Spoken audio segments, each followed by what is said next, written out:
ಶ್ರೀಗುರುಭ್ಯೋ ನಾರಾಯಣಾಯ ಪರಿಪೂರ್ಣಗುಣಾರ್ಣವಾಯ ವಿಶ್ವೋದಯಸ್ಥಿತಿಲಯೋನ್ನಿಯತಿಪ್ರದಾಯ ಜ್ಞಾನಪ್ರದಾಯ ವಿಬುಧಾಸುರಸೌಖ್ಯದುಃಖಸತ್ಕಾರಣಾಯ ವಿತತಾಯ ನಮೋ ನಮಃ. ನಾರಾಯಣಂ ಸುರಗುರುಂ ಜಗದೇಕನಾಥಂ ಭಕ್ತಪ್ರಿಯಂ ಸಕಲಲೋಕನಮಸ್ಕೃತಂಚ ತ್ರೈಗುಣ್ಯವರ್ಜಿತಮಜಂ ವಿಭುಮಾದ್ಯವೀಶಂ ವಂದೇ ಭವಘ್ನಮರಾಸುರಸಿದ್ಧ. ನಾರಾಯಣ ನಮಸ್ಕೃತ್ಯ ನರಂಚೈವ ನರೋತ್ತಮಂ ದೇವೀ ಸರಸ್ವತೀಂ ವ್ಯಾಸಂ ತತೋ ಜಯಮುದೀರಯೇ. ಅತಃ ಪುನಶ್ಚ ಪಾಂಡವಾನ್ ಸಮಾಹ್ವಯಸ್ವನಃ ಕೃತೆ ಪುನಶ್ಚ ದೇವನಂ ಭವೇತ್ ಜಿತಾವನಂ ಪ್ರಯಾಂತು ಚ. ಆದ್ದರಿಂದ ಮತ್ತೊಮ್ಮೆ ಪಾಂಡವರನ್ನ ಯುದ್ಧಕ್ಕೋಸ್ಕರವಾಗಿ ನಮಗಾಗಿ ನೀನು ಆಹ್ವಾನವನ್ನು ಮಾಡು. ಅವರು ಸೋಲ್ತಾರೆ, ಕಾಡಿಗೆ ಹೋಗ್ತಾರೆ. ಯಾಕೆಂದರೆ ಚಕನಿ ಮೋಸ ಮಾಡ್ತಾರೆ, ಗೆಲ್ತಾರೆ ಖಚಿತ ಇದೆ. ಅವಾತ್ ಹೇಳಿದ ವನಂ ಪ್ರಯಾಂತು ಚ ತೇನೋಕ್ತ ಸ ತಥಾ ರಾಜ ಪಾಂಡವಾನ್ ಪುನರಾಹ್ವಯತ್ ಪುನಃ ಪಿತ್ರಾ ಸಮಾಹೂತೋ ದೇವನಾಯ ಯುಧಿಷ್ಠಿರ. ತಕ್ಷಣನೇ ಹೇಳಿ ಕಳಿಸ್ದ. ಮತ್ತೆ ಧರ್ಮ ಅದೇ ಮತ್ತೆ ಬಂದ. ಅದರ ಪ್ರತಿಜ್ಞೆ ಇದೆ, ಜೂತಕ್ಕೆ ಕರೆದ ಬರೋದಿಲ್ಲ ಅಂತ ಹೇಳೋದಿಲ್ಲ ಅಂತ ಹೇಳಿದ್ರಿಂದ ವಿದ್ರ ಹೋಗೋದಿಲ್ಲ. ಈ ಸಲ ವಿದ್ರ ಹೋಗೋದಿಲ್ಲ. ಇದು ಹೋಗಿ ದಾರಿಯಲ್ಲಿ ಇನ್ನೂ ಇರ್ತಾರೆ, ಊರು ತಲುಪಿರೋದಿಲ್ಲ ಅವ್ರು ಇನ್ನೂ. ಹೊಡವತ್ತಿಯವರು ಮತ್ತೆ ದಾರಿಯಲ್ಲಿ ಕರೀತಾರೆ, ವಾಪಸ್ ಹೋಗ್ತಾರೆ. ಪ್ರತಿಜ್ಞೆ ಅಂತ ಹೇಳಿದ್ದೇನು, ಪ್ರತಿಜ್ಞೆ ಮಾಡಿಬಿಟ್ಟಿದ್ದಾನೆ. ಅದೇ ಅದೇ ಯಾಂತ್ರಿಕವಾಗಿ ಮಾಡಿದಾಗ ಅಷ್ಟೇ. ಕೆಲವು ಪ್ರತಿಜ್ಞೆಗಳನ್ನು ಫಾಲೋ ಮಾಡಬೇಕಾಗಿಲ್ಲ.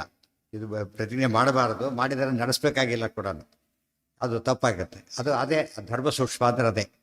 ಮೇಲಿನ ಧರ್ಮ ಸರಿ ಇತ್ತಾಗ್ತದೆ, ಒಳಗಿನ ಧರ್ಮ ಸರಿ ಇರಲಿಲ್ಲ. ಅದೆಲ್ಲ ಗೊತ್ತಾಗಬೇಕಾದ್ರೆ ರುಚಿಗಳಿಗೆ ಮಾತ್ರ ಸಾಧ್ಯ. ಪುನಃ ಪಿತ್ರ ಎಷ್ಟೋ ಸರಿ ತಪ್ಪುಗಳು ನಡೆದು ಹೋಗಿಬಿಡುತ್ತೆ. ಸಾಮಾನ್ಯ ದೊಡ್ಡವರು ಅಂದ್ಕೊಂಡವರಲ್ಲಿ ಅಂತ ತಪ್ಪುಗಳು ನಡೆಯುತ್ತೆ. ಕಾರಣ ಇದೇನೆ. ತೇನೋಕ್ತ ಸ ತಥಾ ರಾಜ ಪಾಂಡವಾನ್ ಪುನರಾಹ್ವಯತ್ ಪುನಃ ಪಿತ್ರಾ ಸಮಾಹೂತೋ ದೇವನಾಯ ಯುಧಿಷ್ಠಿರ. ಭ್ರಾತೃಭಿರ್ವಾರ್ಯಮಾಣೋಪಿ ಕೃಷ್ಣಯಾಚಾಗಮತ್ಸಭಾಂ ದ್ವಾದಶಾಬ್ದಂ ವನೇ ವಾಸಂ ಅಜ್ಞಾತತ್ವೇನ ವತ್ಸರಂ. ಭ್ರಾತೃಭಿ ವಾರ್ಯಮಾಣೋಪಿ ಮತ್ತೆ ಹೇಳಿದರು ಬೇಡ ಬೇಡ ಅಂತ ಭೀಮಸೇನ ಮೊದಲಾದೆಲ್ಲ. ಕೃಷ್ಣಯಾಚ ದ್ರೌಪದಿ ದೇವಿ ಹೇಳಿದರು, ಆದರೂ ಅದು ಕೇಳಲಿಲ್ಲ. ದ್ವಾದಶಾಬ್ದಂ ವನೇ ವಾಸಂ ಅಜ್ಞಾತತ್ವೇನ ವತ್ಸರಂ. 12 ವರ್ಷಗಳ ಕಾಲ ವನವಾಸ, 12 ತಿಂಗಳುಗಳ ಕಾಲ ಅಜ್ಞಾತವಾಸ ಅಂತ ಹೇಳಿದರು. ವಾಸಂ ಪ್ರಸಿದ್ಧ ನೃಪತೇಃ ಪುರೇ ನೈವಾತಿ ದೂರತಃ ಕೃಷ್ಣಾಯಾಃ ಪಾಂಡವಾನಾಂ ವಾ ದರ್ಶನೆ ಅಜ್ಞಾತವಾಸಿನಾಂ ಏಕಸ್ಯಾಪಿ ಸಮಸ್ತಾನಾಂ ದ್ವಾದಶಾಬ್ದಂ ಪುನರ್ವನಂ ವತ್ಸರಾಜ್ಞಾತವಾಸಂಚ ತ್ಯಾಗೇಪ್ಯುಕ್ತವಿಧೇಸ್ತಥಾ. ವಾಸಂ ಪ್ರಸಿದ್ಧ ನೃಪ, ಅಜ್ಞಾತವಾಸ ಎಲ್ಲಿ ಮಾಡಬೇಕು? ವಾಸಂ ಪ್ರಸಿದ್ಧ ನೃಪತೇಹೇ ಪುರೇ ನೈವಾತಿ ದೂರತಃ. ಭಾಳ ಇಂಪಾರ್ಟೆಂಟ್. ಎಷ್ಟು ಕರಾರ್ ಹಾಕ್ತಾರೋ, ದೂರ ಇರಬಾರ್ದು ಮತ್ತು ಪ್ರಸಿದ್ಧ ರಾಜನ ಹತ್ರ ಇರಬೇಕು. ಹುಡುಕ್ಲಿಕ್ಕೆ ಸುಲಭ ಆಗಬೇಕಲ್ಲ ಅವ್ರಿಗೀಗ. ಡಿಫೈನ್ ಮಾಡ್ತಾರೆ. ಈ ಹುಡುಗರು ಆಟ ಆಡಬೇಕಾದ್ರೂ ಕೂಡ ಇಷ್ಟು ಏರಿಯಾದಲ್ಲಿ ಇರಬೇಕು ಅಂತ ಹೇಳ್ತಾರಲ್ಲ, ಹಾಗೆ ಅತಿ ದೂರ ಆಗಬಾರ್ದು, ಅದ್ರ ಹತ್ತಿರ ಇರಬೇಕು ಅಂತಾರೆ. ಹುಡುಕ್ಲಿಕ್ಕೆ ತುಂಬ ಅನುಕೂಲ ಮಾಡಿಕೊಡ್ತಾರೆ.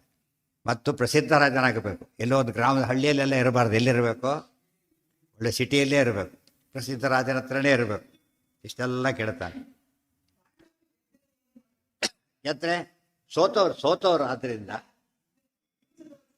ಈಗ ಉಲ್ಟಾಪಟ್ಟ ಐತಿ. ಈಗ ಇವ್ರ ಕಾಡಿಗೆ ಹೋಗ್ಬೇಕು, ಇವ್ರ ಕಾಡಿಗೆ ಇವ್ರ ಅಜ್ಞಾತವಾಸ ಮಾಡಬೇಕು, ಇದೆಲ್ಲ ಅಷ್ಟೇ. ಬಟ್ ಯಾಕೆ ಹೈಲೈಟ್ ಮಾಡಿದ್ರೆ ಅವ್ರು ನಿಶ್ಚಯ ಮಾಡ್ಕೊಬಿಟ್ಟಿದ್ದಾರೆ. ಇದದ್ದು ಮ್ಯಾಚ್ ಫಿಕ್ಸಿಂಗ್ ಇದ್ದಾಗೆ. ಶಕುನಿ ಇದ್ದಾನಲ್ಲ, ಅವನು ಅದನ್ನು ಗೆಲ್ತಾನೆ ಗ್ಯಾರಂಟಿ ಮೇಲೆ ಅದನ್ನೇ ಹೈಲೈಟ್ ಮಾಡಿ. ವಾಸಂ ಪ್ರಸಿದ್ಧ ನೃಪತೇಃ ಪುರೇ ನೈವಾತಿ ದೂರತಃ ಕೃಷ್ಣಾಯ ಪಾಂಡವಾನಾಂ ವಾ ದರ್ಶನೆ ಅಜ್ಞಾತವಾಸಿನಾಂ. 5 ಜನ ಪಾಂಡವರು ಅಥವಾ ದ್ರೌಪದಿ.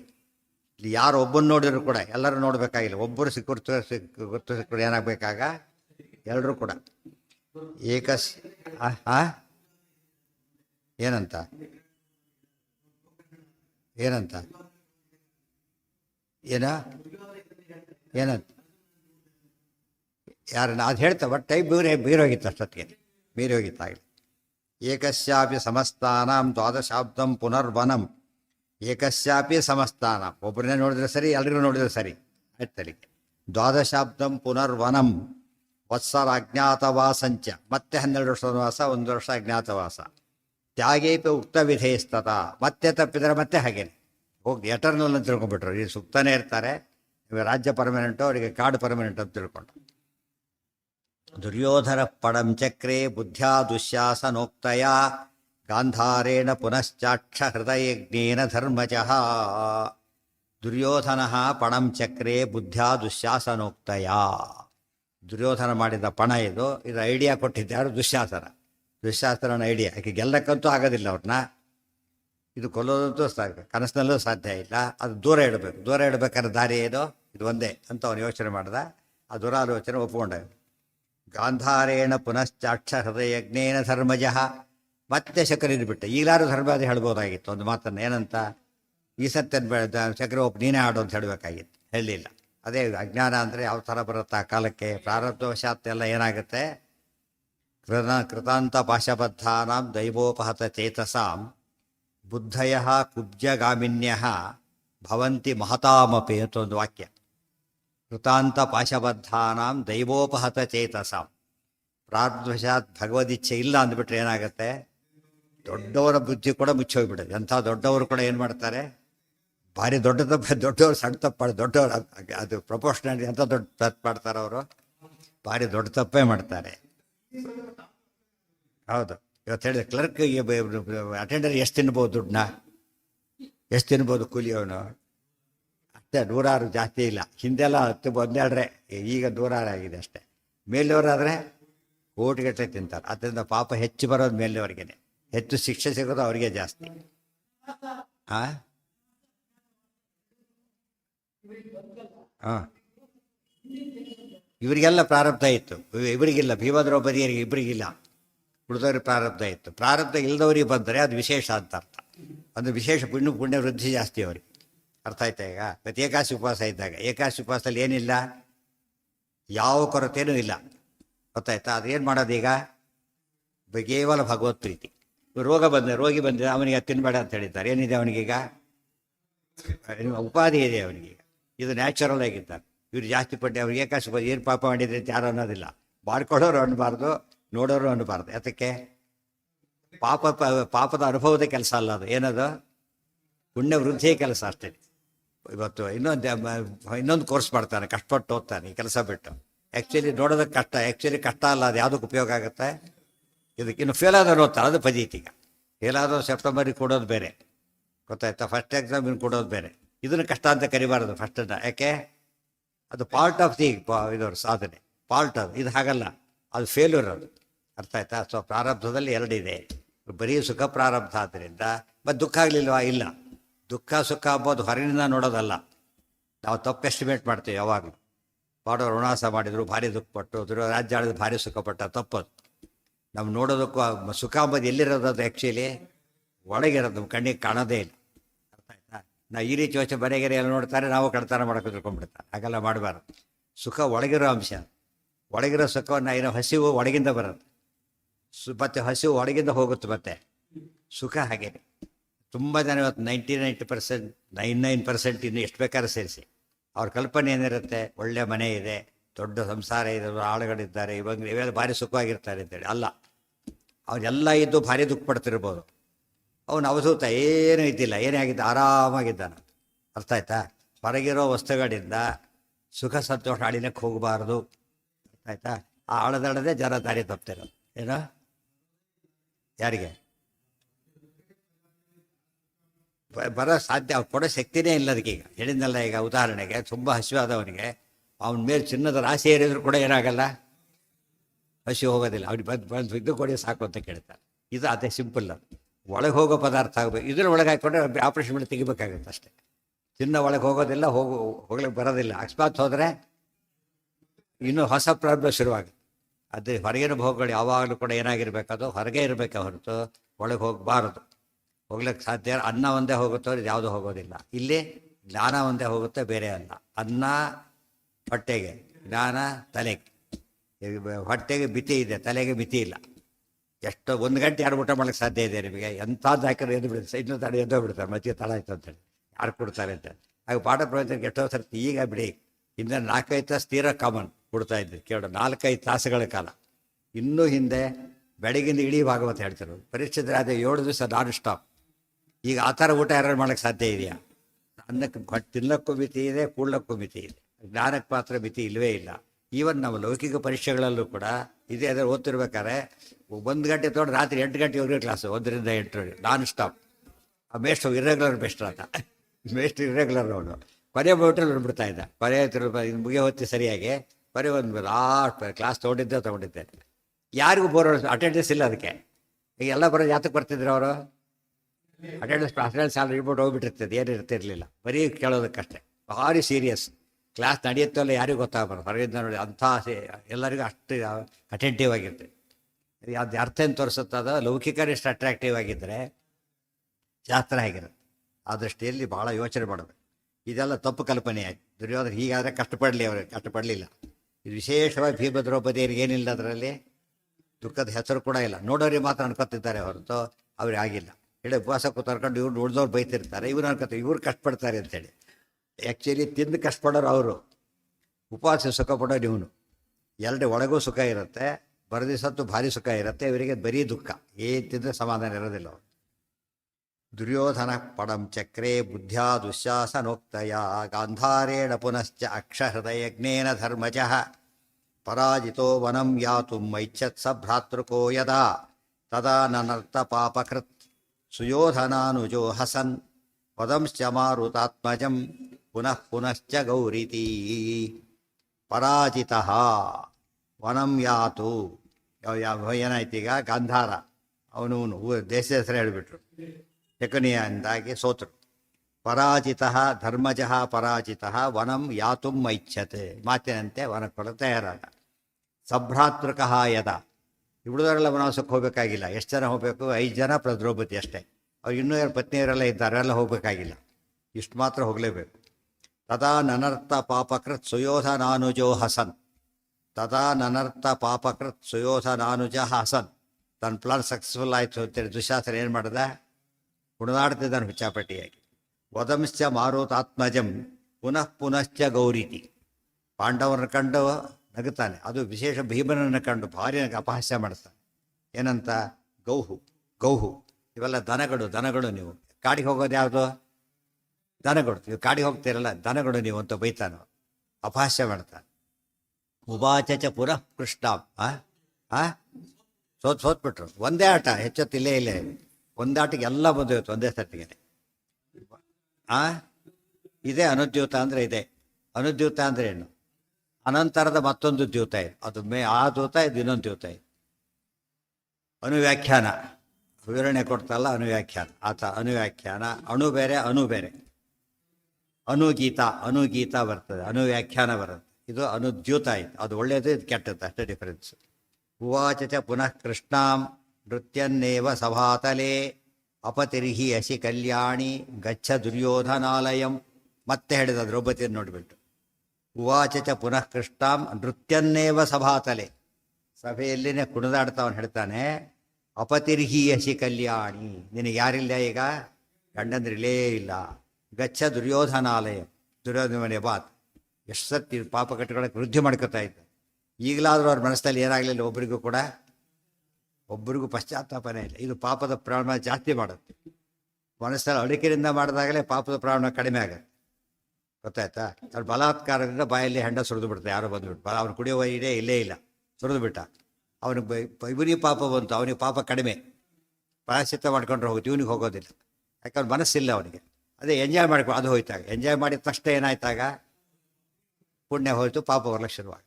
ಯಾವುದೇ ಕರ್ಮ ಹೇಗೆ ಒಳ್ಳೆ ಕೆಲಸನೇ ಮಾಡ್ತಾನೆ, ಬೈಕೊಂಡು ಮಾಡ್ತಾನೆ, ಏನಾಗುತ್ತಾಗ? ಪುಣ್ಯ ಇಲ್ಲ, ಪಾಪಕ್ಕೆ ಸಾಧನ, ಪುಣ್ಯ ಬರೋದಿಲ್ಲ ಅವನಿಗೆ. ಆದರೆ ಪಾಪದ ಕೆಲಸ ಬೈಕೊಂಡು ಮಾಡ್ತಾನೆ, ಆಗ ಪುಣ್ಯ ಬರುತ್ತೆ. ಇವತ್ತು ಸಾಮಾನ್ಯ ಪುಣ್ಯ ಕೆಲಸ ಬೈಕೊಂಡು ಮಾಡೋದೇ ಜಾಸ್ತಿ. ಸಂಧ್ಯಾಂದಿನ ಬೈತಾರೆ, ದೇವ್ರ ಪೂಜೆ ಎಲ್ಲರನ್ನೂ ಬೈತಾರೆ. ಅದು ಮಾಡೋರು ಬಿಡೋರು ಬಿಟ್ಟುಬಿಡಿ, ಮಾಡೋರು ಬೇಕು. ಇದು ಸಹ ಮಾಡಬೇಕಲ್ಲ ಅಂತ ಎಲ್ಲೋ ಮೂಲೆಯಲ್ಲಿ ಅಂತ ಇರುತ್ತೆ. ಅದೇ ಟಿ ವಿ ನೋಡೋಕೆ ಬೋರ್ ಅನಿಸೋದಿಲ್ಲ ಅವರಿಗೆ. ಏನು ಅನಿಸುತ್ತೆ? ನೋಡದೆ ಹೋದರೆ ಬೋರ್ ಅನಿಸುತ್ತೆ. ಅದು ತಮಾಷೆ. ಕೆಟ್ಟದ್ದನ್ನು ಎಂಜಾಯ್ ಮಾಡ್ಕೊಂಡು ಮಾಡ್ತಾನೆ, ಒಳ್ಳೆಯದನ್ನು ಮಾಡೋದಿಲ್ಲ, ಮಾಡಿದ್ರೆ ದುಃಖ ಪಟ್ಕೊಂಡು ಮಾಡ್ತಾರೆ, ಅದರಿಂದ ಪುಣ್ಯ ಬರೋದಿಲ್ಲ. ನಾವು ಲೆಕ್ಕ ಪ್ರಕಾರ ನಾವೇನು ತೆಗೆದು ಸಂಧಾನ ಮಾಡಿದ್ದೇವೆ, ನಿಮ್ಗೆ ಯಾಕೆ ಕೆಟ್ಟದಾಗುತ್ತೆ ಅಂತ ಹೇಳಿ. ಆ್ಯಕ್ಚುಲಿ ನಮ್ಮನ್ನೇ ಇವ್ಯಾಲ್ಯೂಯೇಟ್ ಮಾಡಿಕೊಂಡ್ರೆ ಹೇಗಿರುತ್ತದ, ಹೇಗಿರುತ್ತೆ, ನಾವು ಮಾಡಿರೋ ಸರಿ ಅಲ್ಲದ ಅನಿಸುತ್ತೆ. ಆದ್ದರಿಂದ ಇಷ್ಟಿಟ್ಟಿರೋದೇ ದೇವ್ರು ಹೆಚ್ಚು ಅಂತ ಅನಿಸುತ್ತೆ. ಯಾವುದ ಅಲ್ಲ, ಅದೇ ಮನಸ್ಸಿಲ್ಲ, ತಿಳುವಳಿಕೆ ಇಲ್ಲ, ಮನಸ್ಸಿಲ್ಲ. ಆ ಫಲ ಕಣ್ಣಿಗೆ ಕಾಣೋದಿಲ್ಲ, ಫಲ ಕಣ್ಣಿಗೆ ಕಾಣುತ್ತೆ, ಅಲ್ಲಿ ಕಣ್ಣಿಗೆ ಕಾಣೋದಿಲ್ಲ, ಎಲ್ಲ ಸೇರ್ಕೊಂಡ್ಬಿಟ್ಟು. ಸೊ ಟಿ ವಿ ನೋಡಿದಾಗ ಆನಂದ ಆಗುತ್ತೆ, ಒಪ್ಪೋಣ. ಮಹಾಭಾರತ ಮಾಡ್ಕೊಂಡ್ರೆ ಜಾಸ್ತಿ ಆನಂದ ಆಗುತ್ತೆ, ಗೊತ್ತಾಯ್ತು ನಿಮಗೆ. ಇದು ಜನಕ್ಕೆ ಗೊತ್ತಿಲ್ಲ ಅದು. ಆ್ಯಕ್ಚುಲಿ ಅದು ಆನಂದ ಇದನ್ನು ಇರ್ತಿತ್ತು. ಎಂಥ ಟಿ ವಿದು ಕೂಡ ಒಂದೇ ಇವೆಲ್ಲ ಬರುತ್ತಲ್ಲ, ದೊಡ್ಡ ದೊಡ್ಡ ಸಿನಿಮಾಗಳಿಗೆ 4 ತಾಸಿನ ಸಿನಿಮಾಗಳು ಬಂದಾಗ 2 ಬ್ರೇಕ್ ಕೊಡ್ತಾರೆ ಸಾಮಾನ್ಯ. 1 ಬ್ರೇಕಲ್ಲ, 2 ಬ್ರೇಕ್ ಕೊಡ್ತಾರೆ. ಇನ್ನೂ ಹೆಚ್ಚಾದರೂ ಕೊಡೋದಿಲ್ಲ ಇವರು, ಅಷ್ಟು ಇದಾದರೂ ಕೊಡೋದು. ಇದು ಹಾಗಲ್ಲ, ಇನ್ನೂ ಅಟ್ರಾಕ್ಟಿವ್. ಯಾಕಂದ್ರೆ ಯೋಚನೆ ಮಾಡೋಕ್ಕೆ ಅವಕಾಶ ಕೊಡುತ್ತಲ್ಲ, ಯೋಚನೆ ಗೀತೆ ಏನೂ ಇಲ್ಲ ಅಲ್ಲಿ. ಮತ್ತು ಅದು ಯೋಚನೆ ಮಾಡಿ ಪ್ರಯೋಜನ ಕೂಡ ಇಲ್ಲ ಮಾಡಿದರೆ. ಎಲ್ಲ ದೃಷ್ಟಿಯಿಂದ ಯೋಚನೆ ಮಾಡಿದಾಗ ಇದು ಎಂಜಾಯಬಲ್ ಆಗೇ ಆಗುತ್ತೆ. ಯಾಕೆ ಸಂಧ್ಯಾನ್ಯ ಬೋರ್ ಆಗುತ್ತೆ, ದೇವ್ರ ಪೂಜೆ ಬೋರ್ ಆಗುತ್ತೆ, ಅದು ಏನಕ್ಕೂ ಗೊತ್ತಿಲ್ಲ, ಅರ್ಥ ಮಂತ್ರ ಗೊತ್ತಿಲ್ಲ, ಏನೂ ಗೊತ್ತಿಲ್ಲ. ಅದಕ್ಕೇನಾಗುತ್ತೆ, ಬೋರ್ ಹೊಡಿಯುತ್ತೆ. ಗೊತ್ತಾಗ್ಬಿಟ್ರೆ ಇವತ್ತು ಟಿ ವಿ ನಾವು ಯಾವುದೋ ಗೊತ್ತಿಲ್ಲದ ಫ್ಯಾಕ್ಟ್ಸಿ ಹಾಕ್ಬಿಟ್ರೆ ಆಫ್ ಮಾಡು ಅಂತ ಹೇಳ್ತಾರೆ. ಅರ್ಥ ಆಗ್ತಿದ್ರೆ ಅವಾಗ ಅರ್ಥ ಇಲ್ಲ ಅಂತ ಗೊತ್ತಾದ್ರೂ ಆಫ್ ಮಾಡಿಬಿಡ್ತಾನೆ, ಹೋಪ್ಲೆಸ್, ಚೆನ್ನಾಗಿಲ್ಲ ಅಂತೇಳಿ. ಅದು ಎರಡೂ ಇಲ್ಲ ನಮಗೆ. ಶಾಸ್ತ್ರದ ಬಗ್ಗೆ ಏನೂ ಜ್ಞಾನ ಇಲ್ಲ, ಅದ್ರ ಬಗ್ಗೆ ಭಾರಿ ಜ್ಞಾನ ಇದೆ. ಆದ್ದರಿಂದ ಅದರಲ್ಲಿ ಏನೋ ಇದೆ ಅಂತ ಭ್ರಮೆ, ಇಲ್ಲಿ ಏನೂ ಇಲ್ಲ ಅಂತ ಭ್ರಮೆ, 2 ಭ್ರಮೆ ಬಂತು. ಅದಕ್ಕೆ ತಿಳ್ಕೊಂಡು ಮಾಡಿ ಅಂತ ಅದಕ್ಕೆ ಹೇಳ್ತಾರೆ. ಹಾಂ ಹಾಂ ಹಾಂ ಯಾರು ಮತ್ತೆ ಆಗಿರೋದೇನೀಗ ಒಪ್ಕೊಳ್ಳೋದೇ, ಯಾವುದನ್ನು ಒಪ್ಕೋಬೇಕಾಯ್ತು, ಕರೆದೇ ಒಪ್ಕೋಬಾರ್ದು ಫಸ್ಟ್ ಅಲ್ಲಿಂದಾನೆ. ಯಾವ ಸ್ಟೇಜಲ್ಲಿ ಒಪ್ಕೊಳ್ಳೋಕೆ ಸಾಧ್ಯ ಇರಲಿಲ್ಲ. ಎಲ್ಲದಕ್ಕೆ ಏನು ಮಾಡ್ತಾ ಇತ್ತು, ಆಯ್ತು ಇದು ಅಂದ್ಬಿಡ್ತಾ, ಆ ಥರ ಒಂದು ಮೌಢ್ಯ ಬಂದುಬಿಡ್ತಾ. ಅರ್ಥ ಆಯ್ತಾ? 10 ಸರ್ತಿ ಆದರೂ ಅಷ್ಟೇ, ದೇವ್ರ ಪ್ರಾರಬ್ಧ ಅಂದರೆ ಎಂಥದ್ದು ಅನುಭವಿಸ್ತಾನೆ ಇರಬೇಕಾಗಿದೆ. ಏನು ಮಾಡೋಕ್ಕೆ ಅಷ್ಟು ಬರ್ತಾರೆ, ಅಷ್ಟೆಲ್ಲ ರೆಡಿಯಾಗಿದ್ದಾರೆ. ಕೇಣ ಕೊಡಕ ಅಂದು ಜಿಂಕಿಯಾಗಿ ಹುಟ್ಟಬೇಕಾ? ಅದು ಸಾಮಾನ್ಯ ಅಲ್ಲ, ಇಡೀ ದೇಶಕ್ಕೆ ಅದನ್ನ ಹೆಸರು ಬಂತು. ಅಂಥ ದೊಡ್ಡ ಸಾಧಕ ಆತನಿಗೆ ಏನಾಯ್ತು ಆ ಟೈಮ್ನಲ್ಲಿ, ಯಾವ ಮಾರಿತು ಅಂತ ಹೇಳಿ ಒಂದು ಕ್ಷಣ, ಭಾರಿ ಹೊತ್ತು ಬೇಕಿಲ್ಲ. ಮೇಜರ್ ತಪ್ಪು ಮಾಡ್ಲಿಕ್ಕೆ ತುಂಬ ಹೊತ್ತು ಬೇಕಿಲ್ಲ, ಫ್ರಾಕ್ಷನ್ ಆಫ್ ಎ ಸೆಕೆಂಡ್ ಕೂಡ ಬೇಕಿಲ್ಲ, ಫ್ರಾಕ್ಷನ್ ಆಫ್ ಎ ಸೆಕೆಂಡ್ ಸಾಕು. ಅದೇ ಫ್ರಾಕ್ಷನ್ ಆಫ್ ಸೆಕೆಂಡ್ ಒಳ್ಳೆಯದಕ್ಕೆ ಅಜಾಮೇಳ ಮಾಡಿದ. ಅದೇ ಟೈಮ್ನಲ್ಲೇ ನಾರಾಯಣ ಸದ್ಗತಿಗೆ ಹೊರಟ. ಒಳ್ಳೆಯದಕ್ಕೂ ಕೆಟ್ಟದಕ್ಕೂ ಇರೋದು ಸಾಮ್ಯ ತುಂಬ ಇದೆ. ಹೇಗೆ ಮಾಡ್ತಾನೆ ತುಂಬ ಇಂಪಾರ್ಟೆಂಟ್. ಅಪತಿರ್ಹಿ ಯಶಿ ಕಲ್ಯಾಣಿ ಗಚ್ಚ ದುರ್ಯೋಧನಾಲಯ ಏತೇ ಅಖಿಲಾಹ ಷಂಡತಿಲಾಹ ತಮೋಹಂ ಆಪ್ತಾನ ಚೈಷಾಂ ಪುನರುತ್ಥಿತಿ ಸ್ಯಾತ್ ಇತಿ ಬ್ರುವಾಣೋ ಅನುಚಕಾರ ಭೀಮಂ ತದಾ ಅಹಸಂಧಾತ್ತ ರಾಷ್ಟ್ರಾಚ್ಯ ಸರ್ವೇ. ಇನ್ನೂ ಮಾತಾಡ್ತಾನ ಅವನು. ಏತೇ ಅಖಿಲಾಹ ಷಂಡತಿಲಾಹ, ಇವರೆಲ್ಲ ಜೊಳ್ಳೆಳ್ಳುಗಳು. ತಿಲ ಅಂದರೆ ಜೊಳ್ಳೆಳ್ಳು ಅಂದ್ರೇನು? ಜೊಳ್ಳೆಳ್ಳು ನಿಷಿದ್ಧ. ಜೊಳ್ಳೆಳ್ಳಿಂದ ತರ್ಪಣೆ ಕೊಡಬಾರ್ದು, ನಿಷಿದ್ಧ ಅದು. ಮತ್ತು ಎಣ್ಣೆನೂ ಬರಲ್ಲ, ಡಬಲ್ ನಿಷಿದ್ಧ ಅದು. ಎಣ್ಣೆಗೂ ಉಪಯೋಗ ಇಲ್ಲ, ಪುಣ್ಯ ಕಾರ್ಯಕ್ಕೂ ಇಲ್ಲ, ಹೊಟ್ಟೆಗೂ ಇಲ್ಲ. ಜೊಳ್ಳೆಳ್ಳು ಅಂದರೆ ಟೋಟಲ್ ವೇಸ್ಟ್ ಅದು. ಅದಕ್ಕೆ ಷಂಡತಿಲರು ಎಲ್ಲ ಕೂಡ ಏನು ಸುಮ್ಮನೆ ಹೋಗ್ತಿದ್ದಾರಲ್ಲ, ಕೈಲಾಗದವರು ಅಂತ ಅರ್ಥ. ಷಂಡತಿಲ ಅಂದ್ರೇನು? ಕೈಲಾಗದವರು, ಸುಮ್ಮನೆ ಹೊರಗೆ ಹೇಗೆ ಹೋಗ್ತಿದ್ದಾರೆ ನೋಡಿ ಇವರು. ಇದೆಲ್ಲ ತಾವು ಮೋಸ ಮಾಡಿದ್ದೆಲ್ಲ ಇಲ್ಲ, ಇದು ಮಾತ್ರ ಹೇಳ್ತಾರೋ. ಅಂಧಮಾಪ್ತಾಹ ನಚೇಷಾಂ ಪುನರುತ್ಥಿತಿ ಸ್ಯಾತ್. ಅಂಧಂತಮಿಸ್ಗೆ ಹೋಗ್ತಾ ಇದ್ದಾರೆ ಅಂತ ಹೇಳ್ತಾರೆ. ಕಾಡಿನಲ್ಲಿ ಏನಿರುತ್ತೆ, ಕತ್ತಲಲ್ಲಿ ಗಾಢ ರಾತ್ರಿ ಹೊತ್ತು ದೀಪ ಏನೇನೂ ಕಾಣೋದಿಲ್ಲ, ಹೊತ್ತಾನೆ.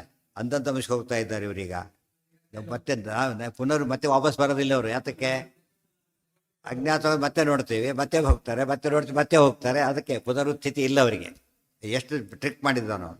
ಪುನರುತ್ಥಿತಿ ಸ್ಯಾತ್ ಇತಿ ಬ್ರುವಾಣೋ ಅನುಚಕಾರ ಭೀಮಂ ತದಾಹ ಸಂಧಾರ್ತರಾಷ್ಟ್ರಾಶ್ಚ ಸರ್ವೇ. ಇಷ್ಟು ಮಾಡಿ ಭೀಮಸೇನ ಕಾಡಿಗೆ ಹೋಗ್ಬೇಕಾರೆ ಇದನ್ನೇ ಹೋಗೋ ಸ್ಟೈಲ್ನ ಇಮಿಟೇಟ್ ಮಾಡ್ತಾರೆ, ಅಣಕ ಮಾಡ್ತಾನೆ ಹೀಗೆ ಹೋಗೋದನ್ನು. ಆಗ ಭೀಮಸೇನ ಇವ್ರಿಗೆ ಉಳಿದೋ ರೆಸ್ಪಾನ್ಸ್ ಏನಿಲ್ಲ ಯಥಾಪ್ರಕಾರ. ಇದಕ್ಕೆ ಭೀಮಸೇನ ಒಂದೇ ರೆಸ್ಪಾಂಡ್ ಮಾಡ್ತೀವಿ.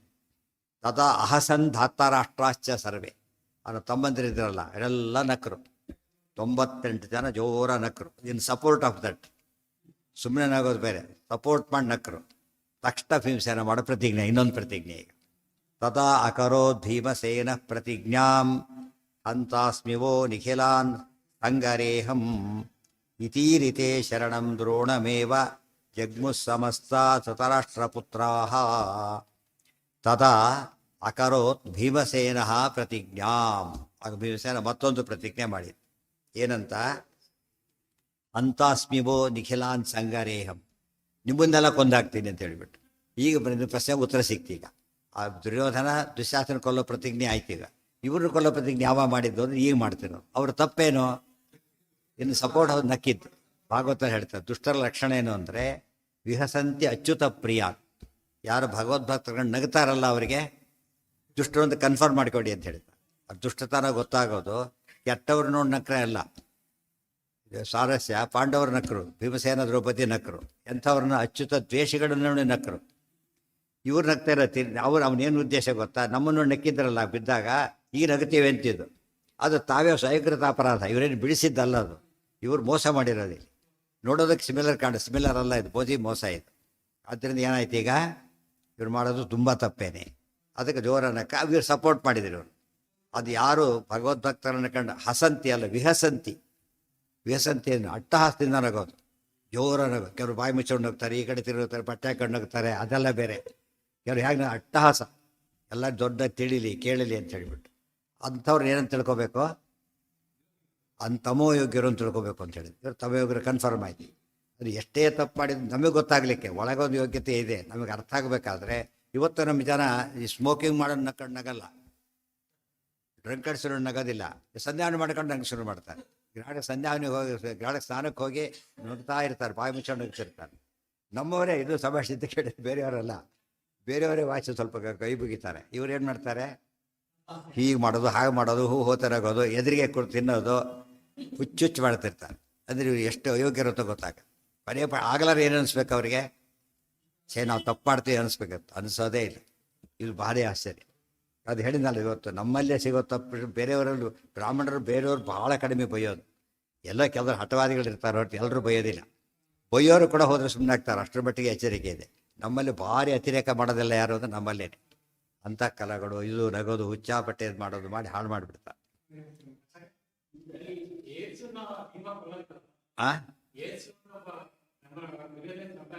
ಯೂಸ್ನ ಅವ್ನು ನಕ್ಕಿಲ್ಲ, ಅವನು ಸೇರಿಲ್ಲ ಇದರೊಳಗೆ. ಗಾಂಧಾರಿಯ ಮಕ್ಕಳೆಲ್ಲ ಅಂಥವ್ರು. ಗಾಂಧಾರಿಯ ಮಗ ಅಲ್ಲ ಅವನು, ಇನ್ನೊಬ್ಬನ ಮಗ. ಗೊತ್ತಾಯ್ತಾ? ಧೃತರಾಷ್ಟ್ರ ಮಗನಾದರೂ ಕೂಡ ತಾಯಿ ಗಾಂಧಾರಿ ಅಲ್ಲ. ಮತ್ತೆ ಅವನು ದಾಸಿ ಪುತ್ರ ಅವನು. ಅದರಿಂದ ಅಫಿಷಿಯಲಿ ಅದು ಕೌಂಟ್ ಆಗೋದೇ ಇಲ್ಲ. ವಿದುರ ಹೇಗೋ ಹಾಗೆ, ವಿದುರ ದಾಸಿ ಪುತ್ರ, ಇವರು ದಾಸಿ ಪುತ್ರರೇ. ಇವನು ದೇವತೆ, ಅವನು ದೊಡ್ಡ ದೇವತೆ. ಪಾಂಡವರ ಕಡೆ ಬಂದುಬಿಡ್ತಾರೆ. ಆದ್ದರಿಂದ ಕೊಲ್ಲೋ ಪ್ರಸಂಗನೇ ಒಳ್ಳೆಯವರು, ಸ್ವರೂಪದಲ್ಲೇ ಒಳ್ಳೆಯವರು. ಇಲ್ಲಿ ಏನೇನು ಅನ್ಯಾಯ ಮಾಡ್ತಿದ್ರು ಕೂಡ ಫಸ್ಟ್ ಹೇಳ್ತಿದ್ದು ಆತನೇ ಹೋಗಿಬಿಟ್ಟು. ಅವ್ರ ಬದ್ದೆ ಇರ್ತಿದ್ದ ವಿಷಯ ಗೊತ್ತಾಗ್ತಿತ್ತು, ರಿಪೋರ್ಟ್ ಮಾಡ್ತಾ ಇದ್ದ ಹೋಗಿ. ಹಾಂ ಹಾಂ ಹಾಂ ಹಾಂ ಅದು ಇವತ್ತೆಲ್ಲ ತಿರ್ಸ್ತಾರೆ ವಾಪಸ್. ಹೇಳ್ತಾ ಅದೆಲ್ಲ ಪ್ರತಿಯಲ್ಲಿ ಸೇರಿಬಿಡುತ್ತೆ. ನಾ ಹೀಗೆ ಮಾಡ್ತೀನಿ ನಾಳೆ ಅಂತೇಳಿ. ಗೊತ್ತಾಯ್ತಾ? ನಿಮ್ಮನ್ನೆಲ್ಲ ಕೊಲ್ತೇನೆ, ಹೀಗೆ ಮಾಡ್ತೇನೆ ಅಂಥೇಳಿ. ಅಲ್ಲೂ ಕೂಡ ಅಷ್ಟೇ, ನಿಮ್ಮ ಜೀವನದಲ್ಲಿ ಮಾಡೋದು ಸಂಗಾರೇಹಂ, ಯುದ್ಧದಲ್ಲಿ ಹೊಡಿತೀನಿ ನಿಮ್ಮನ್ನೆಲ್ಲ ಕೂಡ. ಅಂದರೆ ಲೆಜಿಟಿಮೇಟಾಗಿ ಹೊಡಿತೀನಿ ನಾನು. ನೀವೆಲ್ಲ ಮಾಡ್ತಿರೋದನ್ನು ಮೋಸದಿಂದ, ನಾವು ಹಾಗೆ ಮಾಡೋದಿಲ್ಲ ಅಂತ.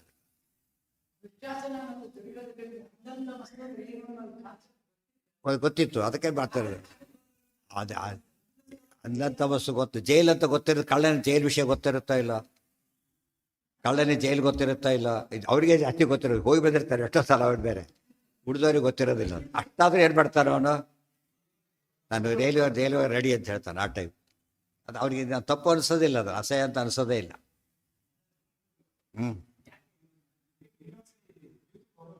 ನೀವು ಬಂದಿರಲಿಲ್ಲ ಅವಾಗ ಹೋದ್ರಿ ಇವರು, ನೀವಿನ್ನೂ ಬಂದಿರಲಿಲ್ಲ ಆಗ. ಆಗಲೇ ಹೋಗಿದ್ದೆ ಅವರು. ಮತ್ತೆ ಶಪಥ ಮಾಡಿದಾರಲ್ಲ, ಅದೇ ಶಪಥನೇ ಕಾರಣ. ಕರೆದೇ ಬರಲ್ಲ ಅಂತೇಳಿ ಎಷ್ಟು ಸತ್ ಮಾಡಿದ್ರೆ ಅಷ್ಟೇ. ಅದು ವ್ರತ ದಿವಸ ಹೇಳ್ಬೇಕಂತಾರಲ್ಲ ಹಾಗೆ. ಇವತ್ತು ವ್ರತ ಮುಗಿಯೋರು ವ್ರತನೇ ಆ ಥರ ಹಿಡಿದು ಬಿಟ್ಟಿದ್ದಾರೆ. ಅದನ್ನು ಕೇಳಲಿಲ್ಲ, ಅದೇ ಹೇಳ್ತಿರೋದು. ನಾವು ಸರಮೂಲ ಓದ್ತಿದ್ದೀವಾ? ಇಲ್ಲ.